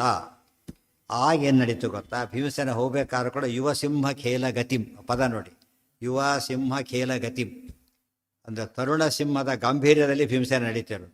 ತಪ್ಪು ಮಾಡೇ ಇಲ್ಲ. ತಪ್ಪು ಮಾಡಿದಾಗ ಗಾಬರಿ ಇರಬೇಕು. ತಪ್ಪು ಮಾಡದೇ ಇದ್ದಾಗ ಏನಿರುತ್ತೆ? ಆಗಲೂ ಸಿಂಹದ ನಡಿಗೆ ಅಂತ ಕರೀತಾರೆ. ಸಿಂಹದ ನಡಿಗೆಯಲ್ಲಿ ಏನಿರುತ್ತೆ? ಫುಲ್ ಕಾನ್ಫಿಡೆನ್ಸು, ಗಾಂಭೀರ್ಯ ಎಲ್ಲ ಇರುತ್ತೆ.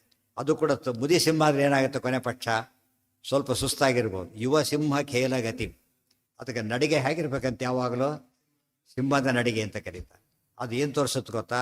ಸಾಮರ್ಥ್ಯ ತೋರಿಸುತ್ತೆ, ಮತ್ತು ಕಾನ್ಫಿಡೆನ್ಸ್ ಇನ್ನೊಂದು ಹೆಚ್ಚಾಗಿ ಏನು ತೋರಿಸುತ್ತೆ? ಅವ್ರ ಸತ್ಯಾಂಶ ಇದೆ ಅಂತ ಅರ್ಥ. ಅವ್ರು ಯಾರೋ ಕರೆ ತಪ್ಪು ಮಾಡಿ ಜೋರ ಬರ್ತಾನೋ, ತಪ್ಪು ಮಾಡಿಲ್ಲ, ಯಾರು ಕರೀತಾರೆ ಜೋರ ಬರ್ತಾನೆ. ಯಾತಕ್ಕೆ ತಪ್ಪು ಮಾಡಿಲ್ಲ ಅವನು? ತಪ್ಪು ಮಾಡಿದವನು ಬರ್ಬೇಕಾದ್ರೆ ಆಗಲೇ ತಲೆ ಬುಗ್ಸಿರ್ತಾನೆ. ಆ ನಡಿಗೆಯಲ್ಲೇ ಗೊತ್ತಾಗ್ಬಿಡುತ್ತೆ ಏನಾಗಿದ್ದಾನೆ ಅಂತೇಳಿ. ಇವನು ಹಾಗಲ್ಲ, ನಾ ಏನೂ ಮಾಡಿಲ್ಲ, ಬೇಕಾದು ಮಾಡಿ ಅಂತ ಹೇಳ್ಬೇಕಾದ್ರೆ ಮಾತಿನಲ್ಲಿ ಏನಿರುತ್ತೆ ಅವನಿಗೆ? ಅವ್ನು ಎದ್ದು ಕಾಣಿಸ್ತಾ ಇದೆ. ಇವರು ನಿಜವಾಗ್ಲೂ ಸೋತಿಲ್ಲ. ಅದರಿಂದಾಗಿನೇ ಸುಶೂರಾಹ ಹೊರಟು. ಆಚಾರ್ಯ, ಭೀಮಸೇನ ನಡಿಗೆ ಹಾಗಿತ್ತು. ಒಂದು ಪ್ರಶ್ನೆ ಬಂದಿದೆ. ಏನು? ಒಂದ್ ಕಡೆ ಜ್ಯೇಷ್ಠ ಭ್ರಾತ ಪಿತೃಸಮಃ ಅಂತ ಭಾಗವತ ಧರ್ಮದ ವಾಕ್ಯ ಇದೆ. ಅಂದ್ರೆ ಯುಧಿಷ್ಠಿರನ ಮಾತು ಭೀಮಸೇನ ಕೇಳ್ದ ದ್ಯೂತದ ವಿಷಯದ. ಹೌದು ಹೌದು ಇನ್ನೊಂದ್ ಕಡೆ ಗುರುಕ್ತಮಪ್ಪಿನ ಗ್ರಾಹ್ಯಂ ಅಂತ ಇನ್ನೊಂದು ಹೌದು ಹೌದು ಎದರ್ಥೆ ಅನರ್ಥಕ. ಅದು ಹೇಗೆ ಕೂಡ್ಸೋದು? ಕೇಳೋದು ಬಂದ್ಬಿಡ್ತಾಗಲೇ. ತಪ್ಪನ್ನು ತಪ್ಪು ಅಂತ ಹೇಳಲೇಬೇಕು. ಭೀಮಸೇನ ಹೇಳಿ ಆಗಿಬಿಟ್ಟಿದೆ. ಜಡ್ಜ್ಮೆಂಟ್ ಅವ್ರದ್ದು, ದೊಡ್ಡವ್ರದ್ದಾದ್ರಿಂದ ಕೇಳಬೇಕು. ಆಫೀಸ್ಗಳಲ್ಲಿ ಹಾಗೇನೆ ಗೈಡ್ ಮಾಡ್ತಾರೆ. ಅವ್ರು ಬಂದು ಆಫೀಸ್ನವ್ರು ಗೈಡ್ ಮಾಡ್ತಾನೆ, ಇದೆಲ್ಲ ಬರೋಲ್ಲ, ಸೈನ್ ಮಾಡ್ತಾರೆ, ಮಾಡಬಾರ್ದು, ಅದನ್ನು ರೂಲ್ಸ್ ಪ್ರಕಾರ ಬರೋದಿಲ್ಲ ಅಂತ ಹೇಳ್ತಾರೆ. ಅವ್ರು ಮಾಡಯ್ಯ ಅಂತಾನೆ, ಸರಿ ಅಂತಾರೆ ಅಷ್ಟೇ. ಅಡ್ವೈಸ್ ಮಾಡಬಹುದೇ ಹೊರತು ಏನು ಮಾಡೋಕ್ಕೆ ಬರೋದಿಲ್ಲ. ಸಣ್ಣವ್ರು ಅಡ್ವೈಸ್ ಮಾಡೋದು, ದೊಡ್ಡವ್ರನ್ನ ಆರ್ಡರ್ ಮಾಡೋಕ್ಕೆ ಬರೋದಿಲ್ಲ. ಸೊ ಆ ಡೆಸಿಷನ್ ಯಾರ್ದು? ಧರ್ಮ ಅದು ತಪ್ಪಷ್ಟೆ. ಇವ್ರ ಜವಾಬ್ದಾರಿ ಮುಗಿತಲ್ಲಿಗೆ. ಅಡ್ವೈಸ್ ಅವ್ರು ಯಾಕೆ ಇವ್ರು ನಾಳೆ ಕೇಳಾಗಿಲ್ಲ, ಅಡ್ವೈಸ್ ಯಾಕೆ ಮಾಡಲಿ ಅಂತ ಕೇಳಾಗಿಲ್ಲ. ಮಾಡಿ ಆಗಿರ್ತೀವಿ ಮಾಡಲಿಲ್ಲ. ಸಣ್ಣವರು ವಯಸ್ಸಿನಲ್ಲಿ ಮಾತ್ರ ಮಾಡ್ಬೋದು, ಹೆಚ್ಚು ಮಾಡಬಾರ್ದು, ಮಾಡಿದರೆ ತಪ್ಪಾಗುತ್ತೆ ಅಂತೇಳಿ. ಖೇಲ ಅಂದ್ರೇನು? ಲೀಲಾಜಾಲದ ಫ್ರೀಯಾಗಿ ನಡ್ಕೊಂಡು ಹೋಗೋದು, ಫ್ರೀಯಾಗಿ ಖೇಲಗತಿ. ಖೇಲ್ ಅಂತಾರಲ್ಲ, ಖೇಲ್ ಆಟ, ಆ ಥರ ಖೇಲಗತಿ. ಭೀಮಂ ಅಲ್ಲ ಅಲ್ಲ ಅಲ್ಲ, ಏನು ಲೀಲಾಜಾಲ, ಹೆಮ್ಮೆಂದು ಯಾವ ಸಮಸ್ಯೆನೇ ಇಲ್ಲ. ಧರ್ಮದ ತಲೆ ತಗ್ಸು, ಬೇರೆ ದಾರಿ ಇಲ್ಲ. ಭೀಮಂ ಧಾರ್ತರಾಷ್ಟ್ರೋ ಅಪಹಸ್ಯ. ದುರ್ಯೋಧನ ಬಂದಾಗ ನಗುತ್ತಾನೆ, ನಗುತ್ತ ಮತ್ತೆ ಇಮಿಟೇಟ್ ಮಾಡ್ತಿದ್ರು. ಅವನೇ ದುಶಾಸನ ಮಾಡಿದ್ದ, ಈಗ ದುರ್ಯೋಧನ ಮಾಡ್ತಾನೆ. ಈಗ ಅದಕ್ಕೆ ಗತ್ಯ ಅನುಚಕ್ರೇ ಅನುಸರಣೆ ಮಾಡ್ದ. ಆಗ ಭೀಮಂ ಧಾರ್ತರಾಷ್ಟ್ರೋ ಅಪಹಸ್ಯ, ಅಪಹಾಸ ಮಾಡಿ ಅನುಕರಣೆ ಮಾಡಿದ ತಕ್ಷಣ ದೃಷ್ಟ್ವಾ ಸಭಾಯಾಃ ಅರ್ಧ ನಿಷ್ಕ್ರಾಂತ ದೇಹಃ ವ್ಯಾವೃತ್ಯ ಭೀಮಃ ಪ್ರಾಹ ಸಂರಕ್ತ ನೇತ್ರಃ ಊರುಂ ತವಾನ್ಯಂಚ ರಣೇ ಬಿಭೇತ್ಸೆ ಇತ್ಯುಕ್ತ್ವಾ ಅಸೌ ನಿರ್ಗತಃ ಅಸತ್ಸಭಾಯಾಃ.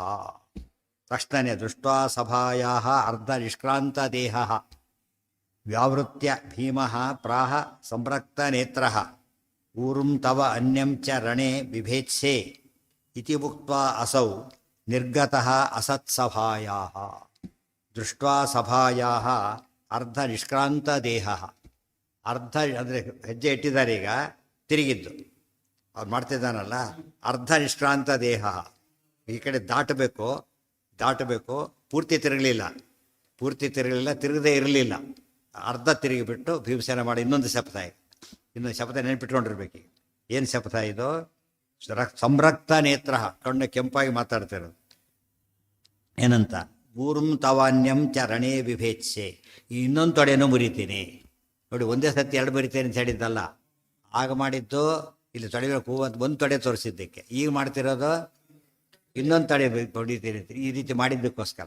ಇವೆಲ್ಲ ನೆನಪಿದ್ರೆ ಇವಿಷ್ಟು ಹಿನ್ನೆಲೆಯಲ್ಲಿ ಭೀಮಸೇನ ಹೊಡಿತಿರೋದು. ತೊಡೆ ಹೊಡೆದು ಭಾರಿ ತಪ್ಪು ಅಂತ ಕೇಳಿದರೆ ಎಷ್ಟು ಅನ್ಯಾಯ. ಇವತ್ತು ಕೂಡ ಎನ್ಕೌಂಟರ್ ಮಾಡಬೇಕಾದ್ರೆ ಕೊಂದೇ ಬಿಡ್ತಾರೆ, ಎಲ್ಲಿಗೆ ಹೊಡಿತಾರಲ್ಲ ಕೊಂದೇ ಬಿಡ್ತಾರೆ. ತಪ್ಪು ಅಂತ ಕರೆಯಲ್ಲ ಅದನ್ನ. ಯಾತಕ್ಕೆ? ಎಲ್ಲಿ ಬೇಕಾದ್ರೆ ಹೊಡಿಬೋದು. ಎನ್ಕೌಂಟರ್ ಅಂದರೆ ಗರಿಯಾಗಿ ಗುರಿ, ಎಲ್ಲಿ ಬೇಕಾದ್ರೆ ಹೊಡೆದು ಕೊಂದುಬಿಟ್ರೆ ಮುಗೀತು, ಅಪರಾಧ ಅಂತ ಕರೆಯೋದಿಲ್ಲ. ಇಲ್ಲಿ ತೊಡೆ ಹೊಡಿತೇನೆ ಅಂತ ಅಷ್ಟೇ ಹೇಳಿದ್ದು. ಎಲ್ಲಿ ತಪ್ಪ ಅದು ಯಾರು ಪ್ರಶ್ನೆ ಮಾಡೋದಿಲ್ಲ, ಭಾರಿ ಅನ್ಯಾಯ ಭಾರಿ ಅನ್ಯಾಯ ಅಂದರೆ ಮಾಡಿದ್ದೇನು. ಇದು ಇದೆಲ್ಲ ಯಾಕೆ ಓದಿರಬೇಕು? ಇದು ಓದದೆ ಸುಮ್ಮನೆ ಯುದ್ಧಪರ ಓದಿಬಿಟ್ರೆ ಏನಾಗುತ್ತದ, ಭೀಮನ್ ತಪ್ಪು ಅನಿಸ್ಬಿಡುತ್ತೆ. ಇಷ್ಟೆಲ್ಲ ಬ್ಯಾಕ್ಗ್ರೌಂಡ್ ಇದೆ. ಎನ್ಕೌಂಟ್ರ್ ಮಾಡಿದ್ರೆ ಯಾಕೆ ಮಾಡಿದರೆ ಅದು ಇಷ್ಟೆಲ್ಲ ಹಾಗಿದ್ರೆ ಒಳ್ಳೇದಾಯ್ತು ಅಂತ ಎನ್ಕೌಂಟ್ರ್ ಎಕ್ಸ್ಪ್ಲೇನ್ ಮಾಡಬೇಕು ಅವನು ಯಾಕೆ ಎನ್ಕೌಂಟ್ರ್ ಮಾಡಿದೆ ಅಂತೇಳಿ. ಅವಾಗ ಅದೇನಾಗುತ್ತೆ, ಲೆಜಿಟಿಮೇಟ್ ಪ್ರೂವ್ ಆಗುತ್ತೆ. ಸುಮ್ಮನೆ ಹೊಡೆದೆ ಅಂತ ಹೇಳಿದ್ರೆ ಕೊಲೆ ಆಗುತ್ತೆ. ಹಾಂ, ಅಲ್ಲ ಅಲ್ಲ, ಸ್ವಭಾವ ಅಲ್ಲ, ಅದು ಜನಕ್ಕೆ ತೋರಿಸ್ಬೇಕು. ಆ್ಯಕ್ಷನ್ ಮಾಡಬೇಕಾದ್ರೆ ಅಲ್ಲಿ ಏನೂ ಇಲ್ಲ. ಬಟ್ ಭೀಮಸೇನ ಸಿಟ್ಟೇ ಬರಲಿಲ್ಲ ಅಂತ ಆಗಬಾರ್ದು. ಸಿಟ್ಟು ಬಂದಿದೆ ಅನ್ನೋ ಒಂದು ಪದ್ಧತಿ ಇದೆ. ನಾವು ಯಾವುದ್ರ ಮೇಲೆ ಸಿಟ್ಟು ಮಾಡ್ಕೋಬಾರ್ದು. ನಾವು ಪರ್ಸನಲ್ ಅನ್ಯಾಯವಾದ ಸಿಟ್ಟು ಮಾಡ್ಕೋತೀವಿ. ಇದು ಶ್ರೇಷ್ಠ ಅಂತ ಶಾಸ್ತ್ರ ಕರೆಯೋದಿಲ್ಲ. ಅದಕ್ಕೆ ಕ್ಷಮೆ ಇರಬೇಕು ಅದಕ್ಕೆಲ್ಲ ಕೂಡ. ಯಾವಾಗ ಅವನು ಟ್ರೆಂಡ್ ಇರುತ್ತಲ್ಲ ಅದು ಭಾರಿ ಇಂಪಾರ್ಟೆಂಟ್. ಎಷ್ಟು ಅವನು ದೊಡ್ಡವ್ರನ್ನ ಅವಮಾನ ಮಾಡಿದ್ದಿಲ್ಲ ಅದಕ್ಕೆ ಸಿಟ್ಟು ಬರಬೇಕು. ಯಾವಾಗ ನ್ಯಾಯದ ಶಿಕ್ಷೆ ಕೊಡೋದು, ಇವನು ತಪ್ಪು ಮಾಡಿದ್ದಾನೆ, ತಪ್ಪೊಂಬದು ಎಂಥದ್ದದು ದೊಡ್ಡ ದ್ರೋಹ, ಅದು ಸಮಾಜ ಹಾಳಾಗುತ್ತೆ ಅದರಿಂದ. ಅದಕ್ಕೆ ಶಿಕ್ಷೆ ಕೊಡ್ತೀವಿ. ಯಾವುದೇ ಶಿಕ್ಷೆ ಮೇನ್ ಬೇಸಿಸ್ ಇರೋದೆಲ್ಲಿ, ಅದು ಪ್ರಿನ್ಸಿಪಲ್ನ ಕಾಪಾಡಬೇಕು. ಪ್ರಿನ್ಸಿಪಲ್ನ, ಅದಕ್ಕೆ ಸಿಟ್ಟು ಬಂದಿರೋದು. ಅದಕ್ಕೆ ಭೀಮಸೇನ ಸಿಟ್ಟು ಏನಲ್ಲ, ಗುಣ, ಅದು ದೋಷ ಅಲ್ಲ.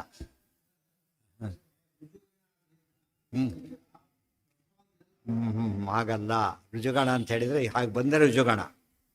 ಎಂಥ ಯಾವುದಕ್ಕೂ ಸಿಟ್ಟು ಬರೋದಿಲ್ಲ ಅಂದರೆ ಅವನು ಕಲ್ಲಿದ್ದಾಗ ಲೆಕ್ಕ, ಕೌಂಟ್ ಆಗೋದಿಲ್ಲ. ಯಾವುದು ಸಂತೋಷ ಪಡಬೇಕು ಸಂತೋಷನೂ ಪಡಬೇಕು, ಕೋಪನೂಗೊಳ್ಳಬೇಕು. ಅದನ್ನು ರೆಸ್ಪಾನ್ಸ್ ಅಂತ ಕರೀತಾರೆ ಹೊರತು ಎಲ್ಲದಕ್ಕೂ ಒಂದೇ ರೆಸ್ಪಾನ್ಸ್ ಇದ್ದರೆ ಅದು ಜಡ ಪದಾರ್ಥ ಆಗಿಬಿಡ್ತದೆ. ಹಾಗಾಗಬಾರ್ದು. ಇಲ್ಲಿ ಸಿಟ್ಟು ಬರಲೇಬೇಕಾಗ. ಶಿಕಾರ ಏನು ಮಾಡಿದರು, ಬಾಲವಾಕ್ಯ ಏನ ಕಿಮ್ಮೆ ಅಂದರು. ತಕ್ಷಣ ಅವ್ರೇನು ಮಾಡಿದ್ರು, ಕರೆದ್ದು ಸಿಟ್ಟು ಬಂತು ಅವರಿಗೆ. ಬಾಲಬುದ್ಧಿಸ್ ತ್ವಮೇವ ಅಂತೇಳಿ ಸಿಟ್ಟು ಬಂತು ಅವ್ರಿಗೆ. ಸಿಟ್ಟು ಬರಲೇಬೇಕು, ಬಂತು. ಮತ್ತೆ ಓಕೆ ಅಂದ್ಬಿಡಲಿಲ್ಲ. ಮತ್ತೆ ಇವತ್ತು ಓಕೆ ಅನ್ನೋ ಸ್ಥಿತಿಯಲ್ಲಿದ್ದಾರೆ ಜನ. ಓಕೆ ಅನ್ನಲಿಲ್ಲ. ಏನು ಮಾತಾಡ್ತಿರೋದು ಗೊತ್ತಾ, ಬಾಲಬುದ್ಧಿಸ್ ತ್ವಮೇವ ಅಂತೇಳಿ. ಅರ್ಥ ಆಯ್ತಾ? ಇದು ಸರಿಯಾದ ಅಂತ ಸಿಟ್ಟು ಬರಬೇಕು. ವಾದಿರಾಜ ಸ್ವಾಮಿ ರುಕ್ಮಿಣಿ ವಿಷಯದಲ್ಲಿ ಬರೀತಾರೆ, ನೋಡಿದ್ದೀರಲ್ಲ, ಬಂದು ರುಕ್ಮಿಣಿ ವಿಷಯದಲ್ಲಿ ಬರುತ್ತದು. ಕೃಷ್ಣ ನನಗೆ ಕಾಮ ಕೊಡು, ಕ್ರೋಧ ಕೊಡು, ಲೋಹ ಕೊಡು, ಮೋಹ ಕೊಡು, ಮದ ಕೊಡು, ಮತ್ಸರಡು ಕೊಡು. ಪ್ರಾರ್ಥನೆ ಅದು, ವಿಚಿತ್ರ ಪ್ರಾರ್ಥನೆ ಅದು. ಎಲ್ಲಿ ಆತಕ್ಕೆ ಕಾಮಸ್ತೆ ಅಂಗ್ರಿ ಯುಗಾಲಾರ್ಚನೆ, ನಿತ್ಯ ನೀನು ಪಾದಪೂಜೆ ಮಾಡಾಗಿ ಇಷ್ಟ ನನಗೆ ಕೊಡು. ಗೊತ್ತಾಯ್ತಾ? ನೀನು ದ್ವೇಷಗಳ ಮೇಲೆ ಸಿಟ್ಟು ಬರ ಹಾಗೆ ಮಾಡು. ಒಳ್ಳೆ ಶ್ಲೋಕ, ಅದು ಭಾಳ ಒಳ್ಳೆ ಕಾವ್ಯಮಯವಾಗಿ ಹೇಳ್ತಾರೆ. ಕಾಮಕ್ರೋಧ ಅರ್ಥ ಏನೀಗ, ಕಾಮ ಅಂತ ಹೇಳಿದ ತಕ್ಷಣ ಯಾವುದಕ್ಕೆ ಕೇಳಬೇಕು, ಹುಡುಗ ಬಲಕ್ಕೆ ಕೇಳ್ತಾರೆ ಅಂತೇಳಿ ಹೊಡಿಲಕ್ಕ ಇಲ್ಲ. ಯಾತಕ್ಕೆ? ಟೆಕ್ಸ್ಟ್ ಬುಕ್ ಬೇಕು ಅಂತ ಕೇಳ್ತಾರೆ. ಪುಣ್ಯ ಮಾಡಿರ್ಬೇಕು, ಕೊಡಿಸ್ರಿ ಫಸ್ಟು ಅಂತ ಹೇಳ್ತಾರೆ. ಆ ಕಾದಂಬರಿ ಅವ್ನು ಬಂದು ಹೊಡೆದು ಹಾಕ್ರಿ ಅಂತ ಹೇಳ್ತಾರೆ. ಎಷ್ಟು ಡಿಫ್ರೆನ್ಸ್ ಇದೆ. ಕಾಮನೇ ಇರಲಿ. ಅದಕ್ಕೆ ಭೀಮಸೇನ ಕಾಮಶ್ರೇಷ್ಠ ಅಂತ ಹೇಳಿ. ಕಾಮಶ್ರೇಷ್ಠ ಅನ್ನೋ ಅರ್ಥ ಏನು ಗೊತ್ತಾ, ಉಪಲಕ್ಷಣೆಯ ಇವೆಲ್ಲವೂ ಶ್ರೇಷ್ಠ ಅಂತ ಅರ್ಥ. ಕಾಮ, ಕ್ರೋಧ, ಲೋಭ, ಮೋಹ, ಮದ, ಮತ್ಸರ ಎಲ್ಲವೂ ಶ್ರೇಷ್ಠ. ಯಾವಾಗ ಎಲ್ಲಿ ಬಂತು ಅಂತ ನೋಡ್ಬೇಕಾದ್ರೆ ನೀವು. ಸಿಟ್ಟು ಬಂತು ಯಾವ್ದು ಅವನೇ ಹಾಗಿದ್ರೆ ಒಳ್ಳೆ ಕೆಲಸ ಮಾಡಿದ್ದ. ಸಿಟ್ಟು ಬರಲೇ ಇಲ್ಲ, ಏನು ಪ್ರಯೋಜನ? ಅವನೇ ಷಂಡತಿಲ್ಲ ಅಂತ ಅಂಥವ್ರನ್ನ ಕರೀತಾರೆ, ಇವನ್ನೆಲ್ಲ ಕರೆಯೋದಿಲ್ಲ. ಸರಿ, ಅದರಿಂದ ತಪ್ಪಲ್ಲ, ಇರಲೇಬೇಕಾದ ಗುಣ. ಅರ್ಧ ಅಂದರೆ ಪೂರ್ತಿ ತಿರುಗಲಿಲ್ಲ, ನೋಟಿಸ್ ಮಾಡಿ ಸಭೆಯಿಂದ ಪೂರ್ತಿ ತಿರುಗಲಿಲ್ಲ, ಮುಂದಕ್ಕೆ ಹೋಗೋದು ಬಿಟ್ಟಿಲ್ಲ, ಹಿಂದಕ್ಕೆ ನೋಡೋದನ್ನು ಬಿಟ್ಟಿಲ್ಲ. ಅರ್ಧ ನಿಷ್ಕ್ರಾಂತ ದೇಹ ಇಟ್ಸ್ ಕರೆಕ್ಟ್ ಅಲ್ಲಿಂದ ಹೊರಗೊಡುತ್ತೆ. ಕೋಪ ಸೂಚನೆ ಶಿಕ್ಷೆ ಕೊಡೋದಕ್ಕೆ ರೆಡಿ ಅಂತ ತೋರಿಸೋದು ಅದು, ಮಾತು ಪಾಲಿಸೋಕೆ ರೆಡಿ ಅಂತ ಅದು. ಎರಡಾಯ್ತು. ಹೋಗಕ್ಕೆ ತಯಾರಿದ್ದೇವೆ, ಸುಮ್ಮನೆ ಹೋಗೋದಿಲ್ಲ, ಹೊರದೇ ಹೋಗ್ತೀವಿ ಅಂತ ಅದು ಸೂಚನೆ. ಅರ್ಧ ನಿಷ್ಕ್ರಾಂತ ದೇಹ ಊರುಂ ತವಾನ್ಯಂಚ ರಣೇ ಬಿಭೇತ್ಸೆ ಇತಿ. ಅದು ಕೂಡ ನೋಡಿ ಮತ್ತೆ ರಣೇ ಬಿಭೇತ್ಸೆ, ಯುದ್ಧದಲ್ಲಿ ಮುರಿತೇನೆ, ಇಲ್ಲೂ ಮಾತು ತಪ್ಪೋದಿಲ್ಲ, ಇಲ್ಲೆಲ್ಲೇ ಹೊಡೆಯೋದಿಲ್ಲ, ಬಂದು ಹೊಡೆದಾಕಿ ಬಿಡೋದಿಲ್ಲ. ಯುದ್ಧ ಆಗಬೇಕು, ಸ್ಥಿತಿಯಲ್ಲೇ ಹೊಡಿಬೇಕು. ಇಷ್ಟೆಲ್ಲ ಹೇಳಿದ ಮೇಲೂ ಕೂಡ ಹೊಡೆದೇ ತಪ್ಪು ಅಂತ ಹೇಳಿದರೆ ಹೇಗೆ ಸರಿ ಹೋಗುತ್ತದು? ಸಾಧ್ಯನೇ ಇಲ್ಲ. ಊರುಂ ತವಾನ್ಯಂಚ ರಣೇ ಬಿಭೇತ್ಸೆ ಇತಿ ಮುಕ್ತ್ವಾ ಅಸೌ ನಿರ್ಗತಃ ಅಸತ್ಸಭಾಯ. ಎಂಥ ಸಭೆ ಅದು? ಅಸತ್ಸಭೆ, ದುಷ್ಟ ಸಭೆ. ಅಲ್ಲಿಂದ ಹೊರಟು. ಅದಕ್ಕೆ ಸಭಾಪರ್ವಾನ ಪದ ಸರಿ ಹೋಯ್ತು. ಪಾಂಡವರದು ಸತ್ಸಭೆ. ಏನು ನಡೀತಲ್ಲಿ? ಕೃಷ್ಣನಿಗೆ ಅಗ್ರಪೂಜೆ ಆಯಿತು. ಇವ್ರದ್ದು ಅಸತ್ಸಭೆ, ಕೃಷ್ಣಾದೇವಿಗೆ ಅವಮಾನವಾಯಿತು. ಎಷ್ಟು ಕಂಪೇರ್, ಹೇಗೆ ಕೃಷ್ಣ ಕಾಮನ್ ಇದು. ಕೃಷ್ಣ ವಿದ್ಯಾ ಪ್ರತಿಪಾದ್ಯ, ಅವರು ವಿದ್ಯಾ ಅಧಿದೇವತೆ. ಯಾವ ಸಭೆಯಲ್ಲಿ ವಿದ್ಯೆಗೆ ಅವಮಾನವಾಗುತ್ತೋ ಎಂಥ ಸಭೆ ಅದು? ದುರ್ಯೋಧನ ಸಭೆ ಅಂತ. ಅಸತ್ ಸಭೆ. ಸತ್ ಅಂದರೆ ಪ್ರಾಣ, ಸದಿತಿ ಪ್ರಾಣ. ಪ್ರಾಣದೇವರ ಸಭೆ ಕಂಡಕ್ಟ್ ಮಾಡಿ ಅಗ್ರಪೂಜೆ ಮಾಡಿ ಶಿಶುಪಾಲ ಬಂದಾಗ ಇದು ಮಾಡಿ ಎಲ್ಲ ಮಾಡಿದ್ದು ಭೀಮಸೇನ. ಸತ್ಸಭೆ. ಸದಿತಿ ಬ್ರಹ್ಮ, ಕೃಷ್ಣನ ಅಗ್ರಪೂಜೆ ಆಯಿತು. ಸತ್ಸಭೆ.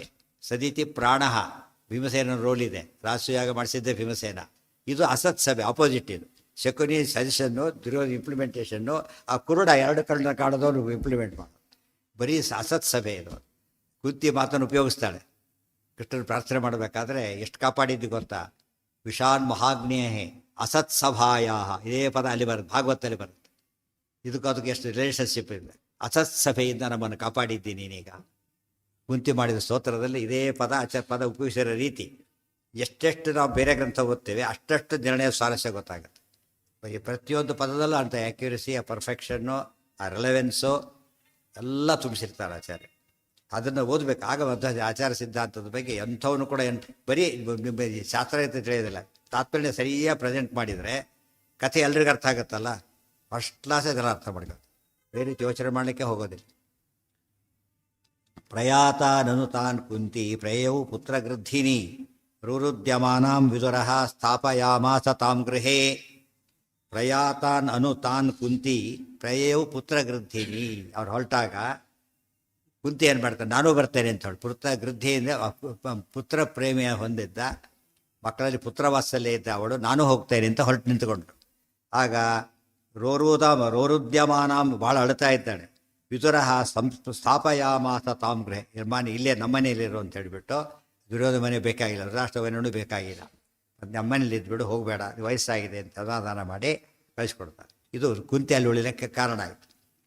ಪ್ರಣಮ್ಯತಾಂ ಯಯುಃ ಪಾರ್ಥಾಃ ಸಕೃಷ್ಣಾಃ ಶೀಘ್ರಗಾಮಿನಃ ಯುಧಿಷ್ಠಿರೋ ಅವಾಗ್ವದನೋ ಯಯೌನ ಕ್ರೋಧಚಕ್ಷುಷಾ. ಪ್ರಣಮ್ಯತಾಂ ಯಯುಃ ಪಾರ್ಥಾಃ ಸಕೃಷ್ಣಾಃ ಶೀಘ್ರಗಾಮಿನಃ ಯುಧಿಷ್ಠಿರೋ ಅವಾಗ್ವದನೋ ಯಯೌನ ಕ್ರೋಧಚಕ್ಷುಷಾ ದಹೇಯಂ. ಅದು ನಾಳೆ ಅದಿಷ್ಟು ಕೂಡ ನಾಳೆಗೆ ಮುಗಿಯುತ್ತೆ, ಮುಂದುವರಿಯುತ್ತೆ, ಏನೇನಾಗುತ್ತೆ ಹೇಳ್ತಾನೆ. ಕೊನೆಗೆ ಹೇಗೆ ಹೊರಟರು ಬಂದರೆ ಎಕ್ಸ್ಪ್ಲೇನ್ ಮಾಡ್ತಾರೆ.